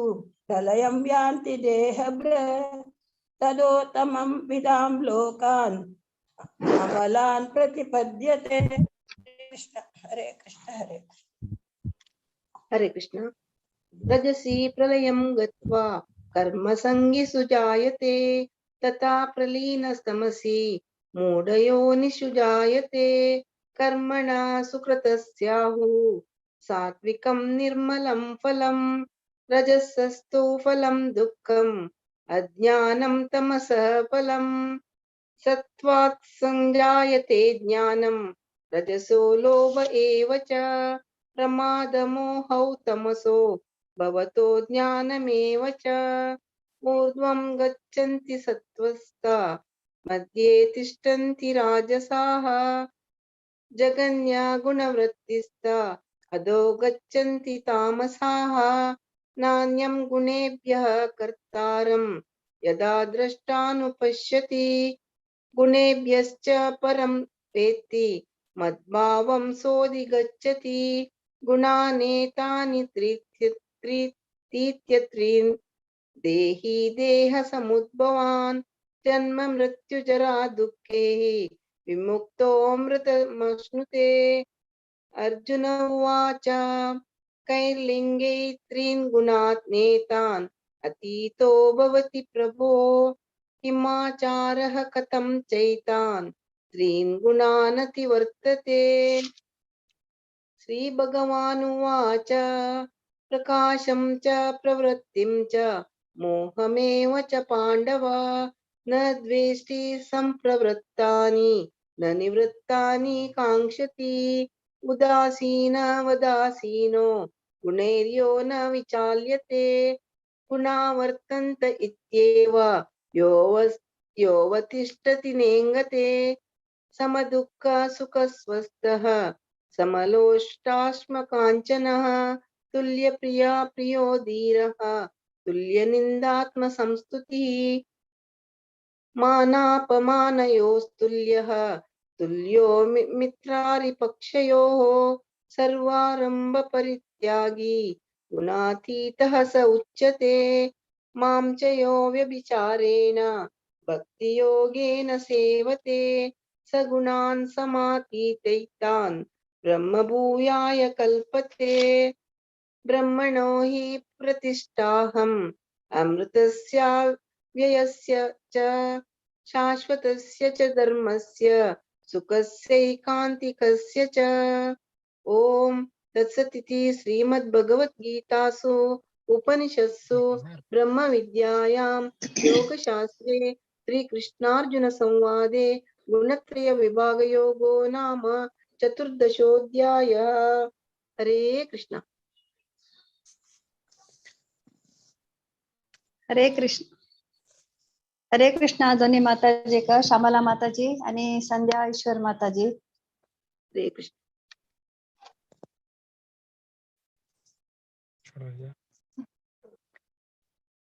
श्री परमात्मने नमः। अथ पञ्चदशोऽध्यायः पुरुषोत्तमयोगः। श्रीभगवान् उवाच ऊर्ध्वमूलम् अधः शाखम् अश्वत्थं प्राहुरव्ययं छन्दांसि यस्य पर्णानि यस्तं वेद स वेदवित् अधश्चोर्ध्वं प्रसृतास्तस्य शाखा गुणप्रवृद्धा विषयप्रवालाः अधश्च मूलान्यनुसन्ततानि कर्मानुबन्धीनि मनुष्यलोके न रूपमस्येह ततोपलभ्यते नान्तो न चाधिर्न च सम्प्रतिष्ठा अश्वत्थमेनं सविरूढमूलम् असङ्गशस्त्रेण दृढेन चित्वा ततः पदं तत्परिमार्गितव्यं यस्मिन् गता न निवर्तन्ति भूयः तमेव चाद्यं पुरुषं प्रपद्ये यतः प्रवृत्तिः प्रसृता पुराणी निर्माणमोहाजितसङ्गदोषा अध्यात्मनित्या विनिवृत्तकामाः द्वन्द्वैः विमुक्ताः सुखदुःखसंज्ञै गच्छन्त्यमूढाः पदमव्ययं तत् न तद्भासयते सूर्यो न शशाङ्को न पावकः यद्गत्वा न निवर्तन्ते तद्धाम परमं मम ममैवांशो जीवलोके जीवभूतः सनातनः मनःषष्ठानीन्द्रियाणि प्रकृतिस्थानि कर्षति शरीरं यदवाप्नोति यच्चाप्युत्क्रामतीश्वरः गृहीत्वैतानि संयाति वायुः गन्धानि वाशयात् श्रोत्रं चक्षुः स्पर्शनं च रसनं घ्राणमेव च अधिष्ठाय मनश्चायं विषयानुपसेवते उत्क्रामन्तं स्थितं वापि भुञ्जानं वा गुणान्वितं पश्यन्ति ज्ञानचक्षुषः यतन्तो योगिनश्चैनं पश्यन्त्यात्मन्यवस्थितं यतन्तोऽप्यकृतात्मानो नैनं पश्यन्त्यचेतसः यदादित्यगतं तेजो जगद्भासयतेऽखिलं यच्चन्द्रमसि यच्चाग्नौ तत्तेजो विद्धि मामकं गामाविश्य च भूतानि धारयाम्यहमोजसा पुष्णामि चौषधीः सर्वाः सोमो भूत्वा रसात्मकः अहं वैश्वानरो भूत्वा प्राणिनां देहमाश्रितः प्राणापानसमायुक्तः पचाम्यन्नं चतुर्विधम् सर्वस्य चाहं हृदि सन्निविष्टो मत्तः स्मृतिः ज्ञानम् अपोहनं च वेदैश्च सर्वैरहमेव वेद्यो वेदान्तकृद्वेदविदेव चाहम् द्वाविमौ पुरुषौ लोके क्षरश्चाक्षर एव च अक्षरः सर्वाणि भूतानि कूटस्थोऽक्षर उच्यते उत्तमः पुरुषः त्वन्यः परमात्मेत्युदाहृतः यो लोकत्रयमाविश्य बिभर्त्यव्यय ईश्वरः यस्मात् क्षरमतीतोऽहम् अक्षरादपि चोत्तमः अतोऽस्मि लोके वेदे च प्रथितः पुरुषोत्तमः यो मामेवम् असम्मूढो जानाति पुरुषोत्तमं स सर्वविद् भजति मां सर्वभावेन भारत इति गुह्यतमं शास्त्रम् इदम् उक्तं मया नघ एतद् बुद्ध्वा बुद्धिमान् स्यात् कृतकृत्यश्च भारत ओम तत्सदिति श्रीमद्भगवद्गीतासु उपनिषत्सु ब्रह्मविद्यायां योगशास्त्रे श्रीकृष्णार्जुन संवादे पुरुषोत्तमयोगो नाम पंचदशोऽध्यायः। तस्य श्रीहरिकृष्णार्पणमस्तु। हरे कृष्णा प्रभुजी लायक 15 अध्यायो सारे लायक म्हणून धन्यवाद। आता 16 अध्यायो दैवासुर संपत विभाग योग म्हणून येतसची अनिता कामत माताजी आणि नीलिमा शने माताजी 1 to 12 वनिता माताजी। हरे कृष्ण माताजी। हरे कृष्ण। ओम नमो भगवते वासुदेवाय अथ षोडशोऽध्यायः दैवासुर संपद्विभागः भागयोगः। श्रीभगवानुवाच अभयं सत्त्वं संशुद्धिः ज्ञानयोगो योगव्यवस्थितः दानं दमश्च यज्ञश्च साध्वायस्त्वव अर्जवम् अहिंसा सत्यमक्रोधः त्यागः शान्तिरपैशुनं दया भूतोष्टलोलुप्तौ माधवं रचापलं तेज क्षमा धृति शौचम् अद्रोहो नातिमानिता भवन्ति सम्पदं दैवीवम् अभिजातस्य भारतः दम्भो द्रष्टोऽभिमानश्च क्रोधः पारुष्यमेव च अज्ञानां जातस्य पार्थः सम्पदमासुरीं दैवी सम्पद्विमोक्षाय निबन्धायासुरीमतः यमासुचः सम्पदः दैवीवम् अभिजातोऽसि पाण्डवः द्वौ भूत स्वर्गलोकेऽस्मिन् दैव असुर एव च दैवो विस्तरस प्रोक्तः असुरं प्रार्थ मे शृणु प्रवृत्तिं च निवृत्तिं च जनान विदुरासुरः न शौचौ नापि चाचारो न सत्यं तेषु विद्यते असत्यं प्रतिष्ठं ते जगदाहुरनिरीश्वरम् अपरस्वर सम्भूतं किमनृत्य कामहैतुकम् एतां दृष्टिमवष्टभ्यं नतात्मनो लोपबुद्धय प्रभवन्तु ग्रहणकर्माणः क्षयाय जगतो हिता काममाश्रित्य दुष्टूरं दम्भमानमदान्विता मोहद्यागृहीत्वा सग्रहाणां प्रवर्तते शुचिव्रतः चित्तामपरिमेयां च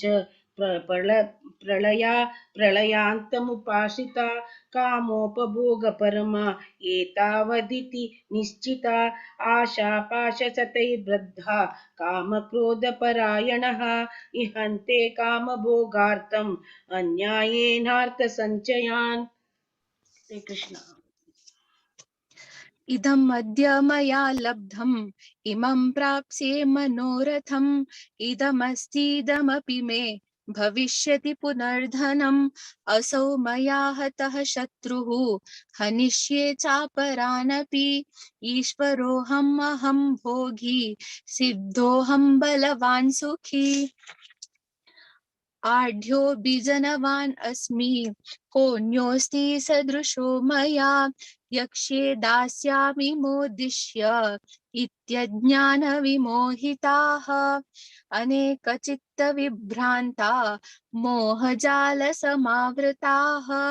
प्रसक्ताः कामभोगेषु पतन्ति नरकेषु च आत्मसम्भाविता स्तब्धात् धनमानमदान्विताः यजन्ते नाम यज्ञैस्ते दम्भेनाविधिपूर्वकम् अहङ्कारं बलं दर्पं कामं क्रोधं च संश्रिताः मामात्मपरदेहेषु प्रद्विषन्तोऽभ्यसूयकाः तानहं द्विषतः क्रूरान् संसारेषु नराधमान् क्षिपाम्यजस्रमशुभान् आसुरीष्वेव योनिषु आसुरीं योनिमापन्ना मूढा जन्मनि जन्मनि मामप्राप्यैव कौन्तेय ततो यान्त्यधमां गतिम् त्रिविधं नरकस्येदं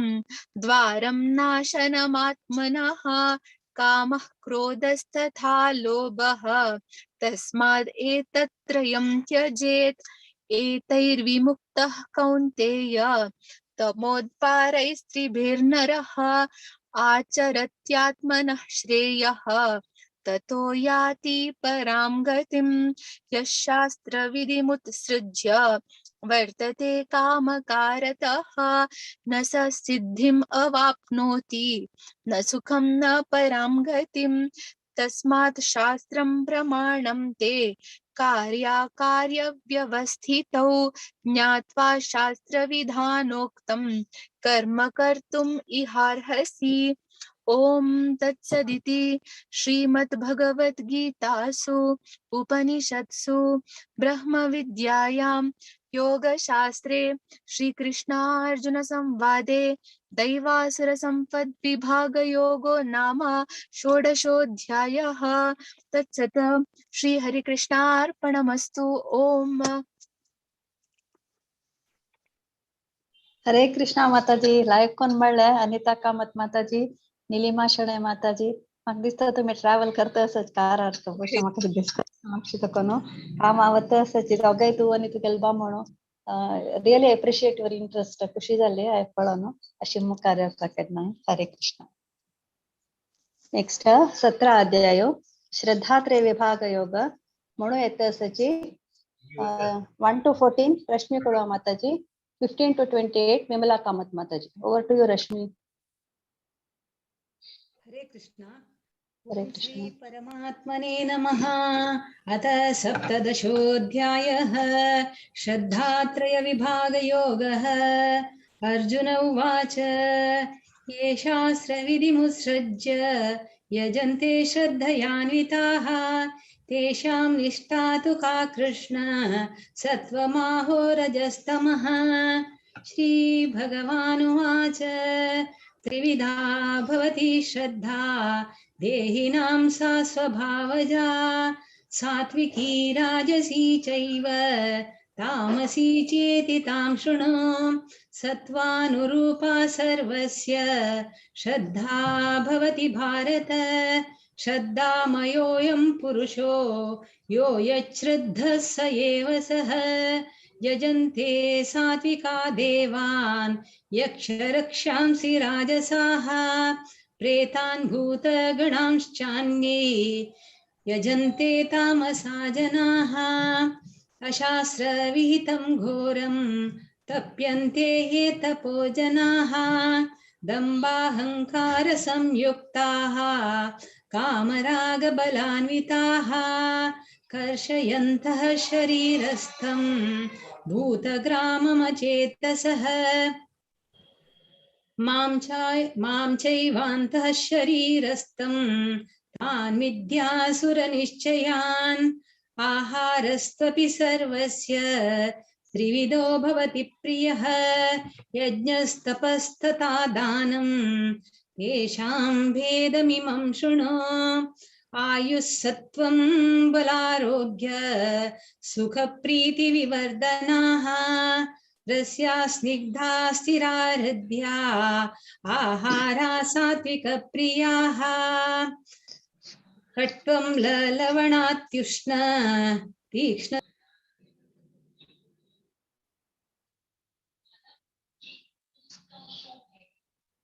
म्यूट झाला रश्मी. जामं गरसं पूती पर्युषितं च यत् चिष्टमपि चामेध्यं भोजनं तामसप्रियम्. अफलाकाङ्क्षिभिर्यज्ञो विधिदृष्टो य युज्यते. यष्टव्यमेवेति मनः समाधाय स सात्विकाः. अभिसन्धाय तु फलं दम्भार्थमपि चैव यत् युज्यते भरतश्रेष्ठ तं यज्ञ विद्धि राजसं. विधिहीनमसृष्टान्नं मन्त्रहीनमदक्षिणं श्रद्धाविरहितं यज्ञं तामसं परिचक्षते. देवद्विज गुरुप्राज्ञा पूजनं शौचमार्जनं मार्जवम् ब्रह्मचर्यमहिंसा च शारीरं तप उच्यते. हरे कृष्ण. अनुद्वेगकरं वाक्यं सत्यं प्रियं हितं च यत् स्वाध्यायाभ्यसनं चैव वाग्मय तप उच्यते. मनप्रसादः सौम्यत्वं मौनमात्मविनिग्रहः भावसंशुद्धिरित्येतत् तपो मानसमुच्यते. श्रद्धया परया तप्तं तपस्त्रिविधं नरैः अफलाकाङ्क्षिभिर्युक्तैः सात्विकं परिचक्षते. सत्कारमानपूजार्थं तपोदम्भेन चैव यत् क्रियते तदिह प्रोक्तं राजसं चलमध्रुवम् मूढग्राहेणात्मनो यत् पीडया क्रियते तपः परस्योत्साधनार्थं वा तत्तामसमुदारतम् दातव्यमिति यद्दानं दीयते अनुपकारिणे देशे काले च पात्रे च तद्दानं सात्विकं स्मृतम् यत्तु प्रत्युपकारार्थं फलमुद्दिश्य वा पुनः दीयते च परिक्लिष्टं तद्दानं राजसं स्मृतम् अदेशकाले यद्दानम् अपात्रेभ्यश्च दीयते असत्कृतमवज्ञातं तत्तामसमुदारतम् ओम तत्सदिति निर्देशो ब्रह्मणस्त्रिविधः स्मृतः ब्राह्मणास्तेन वेदाश्च यज्ञाश्च विहिताः पुरा तस्मादोमित्युदारत्य यज्ञदानतपक्रियाः प्रवर्तन्ते विधानोक्ताः सततं ब्रह्मवादिनां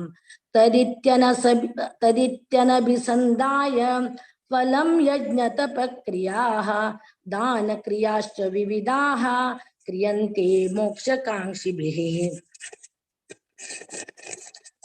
सद्भावे साधुभावे च सदित्येतत् प्रयुज्यते प्रशस्ते कर्मणि तथा सच्छब्दः पार्थयुज्यते यज्ञे तपसि दाने च स्थितिः सदिति चोच्यते कर्म चैव तदर्थीयं सदित्येवाभिधीयते अश्रद्धया हुतं दत्तं तपस्तप्तं कृतं च यत् असदित्युच्यते पार्थ न च तत्प्रेत्य नो यः ओम तत्सत् इति श्रीमद्भगवद्गीतासु उपनिषत्सु ब्रह्म विद्यायां योगशास्त्रे श्रीकृष्णार्जुन संवादे श्रद्धात्रय विभाग योगो नाम सप्तदशोऽध्यायः श्रीकृष्णार्पणमस्तु। हरे राम राम राम हरे हरे हरे कृष्ण कृष्ण कृष्ण हरे हरे। हरे कृष्णा दोन्ही माताजी का रश्मी पडवा माताजी आणि विमला कामत माता दोघांनी लायक कोण म्हणा भारी छंद कोण म्हणलाय धन्यवाद केतना येव काम गेलं हम तो पार्टिसिपेट करू का धन्यवाद माताजी। आता लास्ट अध्याय 18 अध्याय मोक्ष संन्यास योग म्हणून येतची दिव्या कामत माताजी आणि तांगेल टीम आउट होताना येतची ओवर टू यू दिव्या कामत माताजी। हरे कृष्णा हरे कृष्णा हरे कृष्ण। आता 18 अध्याय तुमगेले जरा सांगू येत असाची काव्याकिनी सुजाताकिनी प्रीतम पै जान्हवी पै असे लक्ष्मी आणि हा काव्याकिनी तुम्ही स्टार्ट करूया। ओम नमो भगवते वासुदेवाय। अथ मोक्ष संन्यास योगो नाम 18 अध्यायः। अर्जुन उवाच संन्यासस्य महाभावो तत्त्वमिच्छामि वेदितुं त्यागस्य च ऋषिकेश पृथक् केशिनिषूदन। श्रीभगवान् उवाच काम्यानां कर्मणां न्यासं संन्यासं कवयो विदुः सर्वकर्मफलत्यागं प्राहुस्त्यागं विचक्षणाः। त्याज्यं दोषवदित्येके कर्म प्राहुर्मनीषिणः यज्ञदानतपः कर्म न त्याज्यमिति चापरे। निश्चयं शृणु मे तत्र त्यागे भरतसत्तम। त्यागो हि पुरुषव्याघ्र त्रिविधः सम्प्रकीर्तितः। यज्ञदानतपः कर्म न त्याज्यं कार्यमेव तत्। यज्ञो दानं तपश्चैव पावनानि मनीषिणाम्। एतान्यपि तु कर्माणि सङ्गं त्यक्त्वा फलानि च कर्तव्यानीति मे पार्थ निश्चितं मतमुत्तमम्। नियतस्य तु संन्यासः कर्मणो नोपपद्यते मोहात् तस्य परित्याग तामसः परिकीर्तितः। दुःखमित्येव यत्कर्म कायक्लेशभयस्त्यजेत् सकृत्वा राजसं त्यागं नैव त्यागफलं लभेत् कार्यमित्येव यत्कर्म नियतं क्रियतेऽर्जुन संगं त्यक्त्वा फलं चैव सत्यागः सात्विको मतः न द्वेष्ट्य कुशलं कर्म कुशलेनानुषज्यते त्यागी सत्त्वसमाविष्टो मेधावी छिन्न संशयः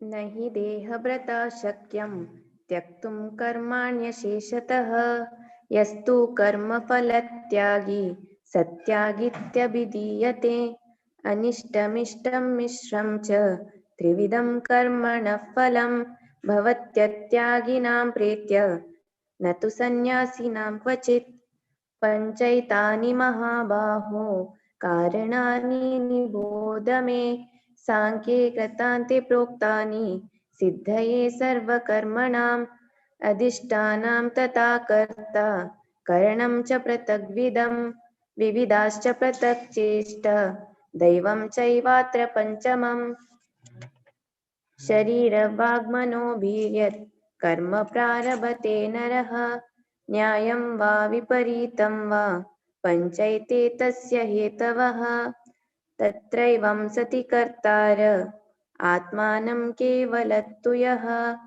पश्यत्यकृतबुद्धित्वा न स पश्यति स दुर्मतिः यस्य नाहं कृतो भावो बुद्धिर्यस्य न लिप्यते हत्वापि स इमां लोका न हन्ति न निबध्यते ज्ञानं ज्ञेयं परिज्ञाता त्रिविधा कर्म चोदनः करणं कर्म कर्तेति त्रिविधः कर्म संग्रह ज्ञानं कर्म च कर्ता च त्रिदैव गुणभेदत प्रोच्यते गुणसंख्यानि यथा वज्रनुतान्यपि सर्वभूतेषु येनैकं भावमव्ययमेक्षते अविभक्तं विभक्तेषु तज्ज्ञानं विद्धि सात्विकम्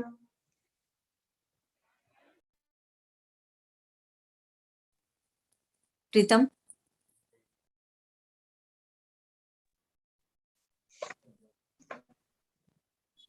पृथक्त्वेन तु यज्ञानं नानाभावान् पृथग्विधान् वेत्ति सर्वेषु भूतेषु तज्ज्ञानं विधि राजसम् यत्तु कृत्सवदेकस्मिन् कार्ये सक्तमहैतुकम् अर्थत्वार्थवदल्वं च तत्तामासमुदारतं नियतं सङ्गरहितम् अरागद्वेषतः कृतम् अफलप्रप्सुना कर्म यत्तत् सात्विकमुच्यते यत्तु कामेप्सुना कर्म साहंकारेण वा पुनः क्रियते बहुलायासं तद्राजसमुदारतम्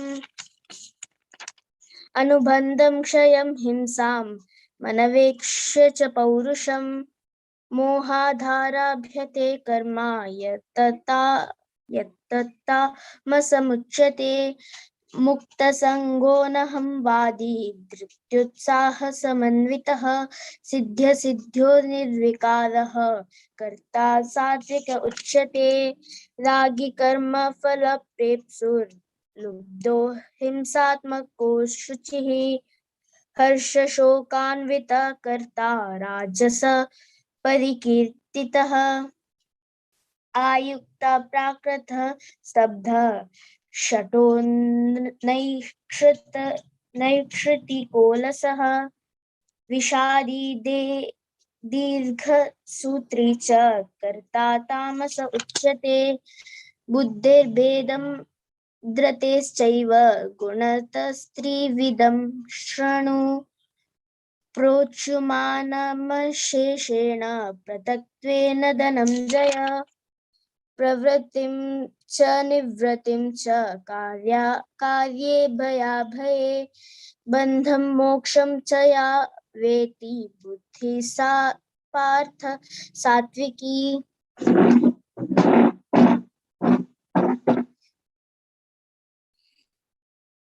यया धर्ममधर्मं च कार्यं च कार्यमेव च अयतावत् प्रजानाति बुद्धि सा पार्थ राजसी अधर्मं धर्ममिति या मन्यते तामसव्रता सर्वार्थान् विपरीतांश्च बुद्धि सा पार्थ तामसी धृत्यायया धारयते मनः प्राणेन्द्रियक्रियः योगेनाव्यभिचारिण्या धृति सा पार्थ सात्विकी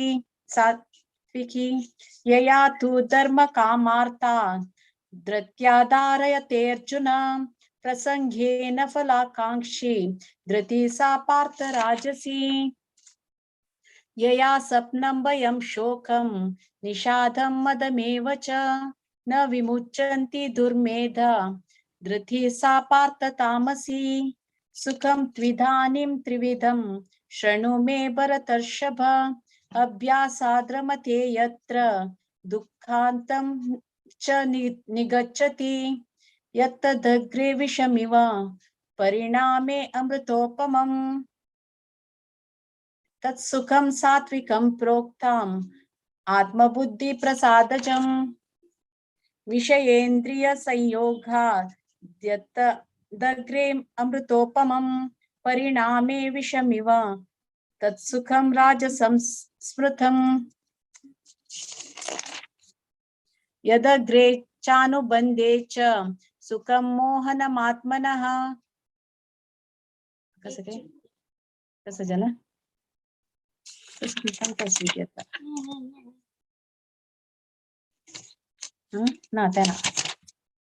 यदग्रे चानुबन्धे च सुखं मोहनमात्मनः निद्रालस्य प्रमादोत्थं तत्तामसमुदारथम् न तदस्ति पृथिव्यां वा देवीषु वा पुनः सत्वं प्रकृतिर्जैर्मुक्तं यदेवी स्यात् त्रिभिर्गुणैः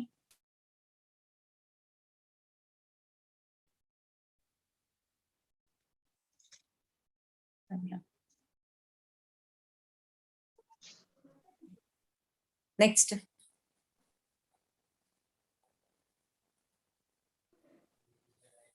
सांग तुला प्रीतम अयो मी काय झालं सांगू नो आपण सांग का सांग नाही मुखारे लक्ष्मी सांगा हा ब्राह्मण क्षत्रिय विषाम शूद्राणां च परन्तप कर्माणि प्रविभक्तानि स्वभाव प्रभवैर्गुणैः शमो दमस्तप शौचं क्षान्तिरार्जवमेव च ज्ञानं विज्ञानमास्तिक्यं ब्रह्म कर्म स्वभावजं शौर्यं तेजो धृतिर्दाक्ष्यं युद्धे चाप्यपलायनं दानमीश्वर भावश्च क्षात्रं कर्म स्वभावजं कृषि गौरक्ष्यमाणिज्यं वैश्यकर्म स्वभावजं परिचर्यात्मकं कर्म शूद्रस्यापि स्वभावजं स्वे स्वे कर्मण्यभिरतः संसिद्धिं लभते नरः स्वकर्मनिरतः सिद्धिं यथा विन्दति तच्छृणु यथा प्रवृत्तिर्भूतानां येन सर्वमिदं ततं स्वकर्मणा तमभ्यश्च सिद्धिं विन्दति मानवः श्रेयान् स्वधर्मो विगुणः परधर्मात् स्वनुष्ठितात् स्वभावनियतं कर्म कुर्वन्नाप्नोति किल्बिषम् सहजं कर्म कौन्तेय सदोषमपि न त्यजेत् सर्वारम्भा हि दोषेण धूमेनाग्निरिवावृताः असक्त बुद्धिः सर्वत्र जिदात्मा विगतस्पृहः नैष्कर्म्य सिद्धिं परमां सन्न्यासेनाधिगच्छति सिद्धिं प्राप्तो यथा ब्रह्म तथाप्नोति निबोध मे समासेनैव कौन्तेय निष्ठा ज्ञानस्य या परा बुद्ध्या विशुद्धया युक्तो धृत्यात्मानं नियम्य च शब्दादीन् विषयान् त्यक्त्वा रागद्वेषौ युधस्य च विविक्तसेवी लघ्वाशी यतवाक्काय मानसः ध्यानयोगपरो नित्यं वैराग्यं समुपाश्रितः अहङ्कारं बलं दर्पं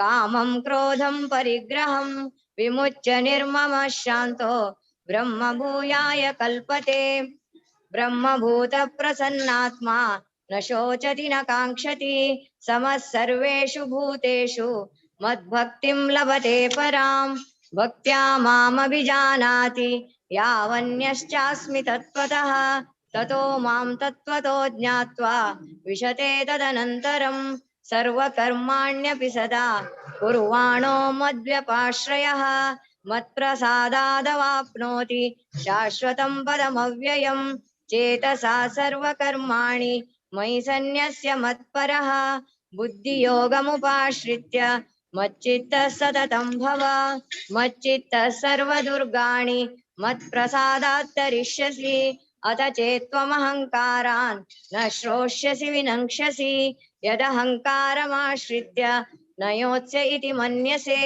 मिथ्यैष व्यवसायस्ते प्रकृतिस्त्वां नियोक्ष्यति स्वभावजेन कौन्तेय निबद्धस्वेन कर्मणा कर्तुं नेच्छसि यन्मोहात् करिष्यस्य वशोऽपि तत्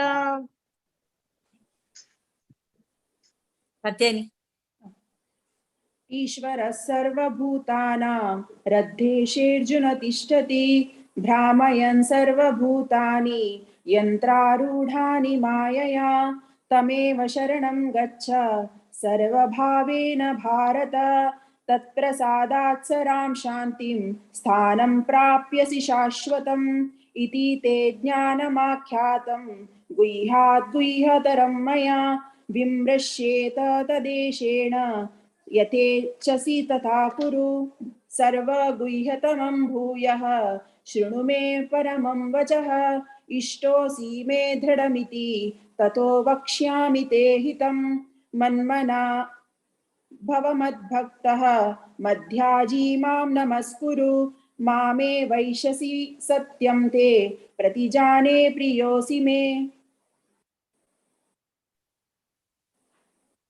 सर्वधर्मान् परित्यज्य मामेकं शरणं व्रज अहं त्वा सर्वपापेभ्यो मोक्षयिष्यामि मा शुचः इदं ते न तपस्काय न भक्ताय कदाचन न चाशुश्रूषवे वाच्यं न च मां योऽभ्यसूयति य इमं परमं गुह्यं मद्भक्तेष्वभिधास्यति भक्तिं मयि परां कृत्वा मामे वैश्यत्य संशयः न च तस्मात् मनुष्येषु कश्चिन्मे प्रियकृत्तमः भविता न च मे तस्मात् अन्यप्रियतरो भुवि अध्येष्यते च य इमं धर्म्यं संवादमावयोः ज्ञानयज्ञेन तेनाहम् इष्टस्यामिति मे मतिः श्रद्धावाननसूयश्च शृणुयादपि यो नरः सोऽपि मुक्तः शुभान् लोकान् प्राप्नुयात् पुण्यकर्मणा कच्चिदेतत् श्रुतं पार्थ त्वयैकाग्रेण चेतसा कच्चिदज्ञानसम्मोहः प्रनष्टस्ते धनञ्जय अर्जुन उवाच नष्टो मोहस्मृतिर्लब्धा तत्प्रसादात् मयाच्युत स्थितोऽस्मि गतसन्देहः करिष्ये वचनं तव संजय उवाच इत्यहं वासुदेवस्य पार्थस्य च महात्मनः संवादमिममश्रौषम् अद्भुतं रोमहर्षणं व्यासप्रसादात् श्रुतवान् एतत् गुह्यमहं परं योगं योगेश्वरात् कृष्णात् साक्षात् कथयत स्वयं राजन् संसृत्य संवादमिममद्भुतं केशवार्जुनयोः पुण्यं हृष्यामि च मुहुर्मुहुः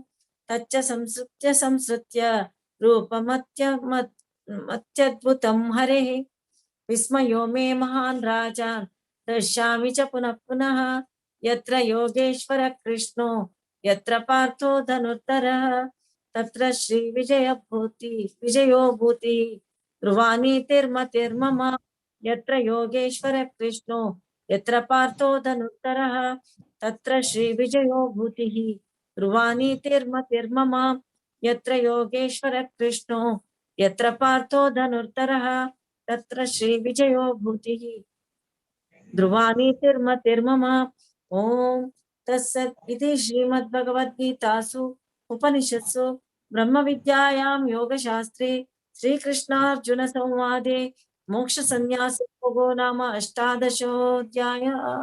श्रीकृष्णार्पणमस्तु। हरे कृष्णा कृष्ण कृष्ण हरे हरे, हरे राम राम राम हरे हरे। माय माताजी. हरे कृष्णा माताजी, भारी लाइफ पण माने तुमगे टीम माना नाव नोट कर नी प्लीज सकड़ा का भगवत पुराण टीमा तर्फे ना धन्यवाद सांगता. भारी चंद कोण सकळाने म्हणले दिव्या माताजी तुम्ही इतले जण ಒಟ್ಟು कोण लाइफ कोण ऑर्गनाइज केले, थँक यू सो मच. आईचे आमगेले पारायण भगवद्गीता पारायण हांगे जाले भारी चंद कोण सकळाने पारायण केले. सकळा काही भागवत पुराण कोंकणी टीमा तर्फे ना हांव धन्यवाद सांगता. म्हणून आयल्याक आणि ऐकूच आयले सकळांक ते धन्यवाद.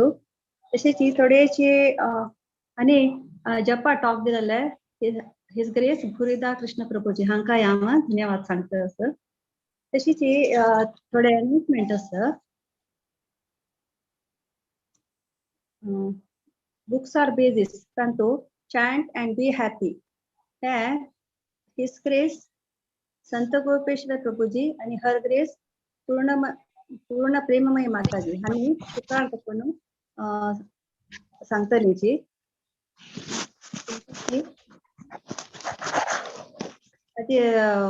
डिटेल्स तुमका ग्रुपांत घालतली सकडे. तशीच श्रीमद भागवतमाचे पार्ट तांतू डेमन्स इन वृंदावन लीला सिरीज त्या शनिवारा 15 जानेवारी 7:30 PM इंडिया टाइम आसतले. क्लास घेतले कोण म्हळ्यार हिज ग्रेस अनंत राघव प्रभूजी. टॉपिक डेमन्स इन वृंदावनांतू पूतना उद्धार. भारी लायक आसतले सकळांनी मी कोणा मिस करनाकाची सकळांनी अटेंड करता म्हणून हांव विनंती करता. तशीच 12 फेब्रुवारीक शनिवार येता स्पेशल एकादशीक आमगे पुरा संस्थान चिमुकले चिरडुवा पूरा चिरडुवांक दवरला.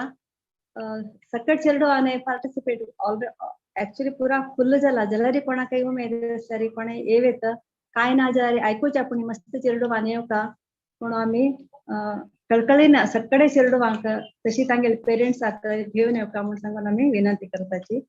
तशीच एक नवे सिरीज सुरू करता म्हणून एक टीमान आमगेले ग्रुपान लेखला म्हळ्यार श्री शिक्षाष्टकम इन फेब्रुवारी म्हयन्यांत 20 सेशन्स आसतले. हे वीक डेसांत आसतले सोमारा बुधवारा आणि शुक्रारा.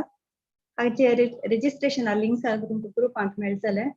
सकळांनी पुरा हांत भाग घेवका म्हणून हांव आमगेले ग्रुपा तर्फेन भागवत पुराण टीम कोंकणी तर्फेन विनंती करता. धन्यवाद.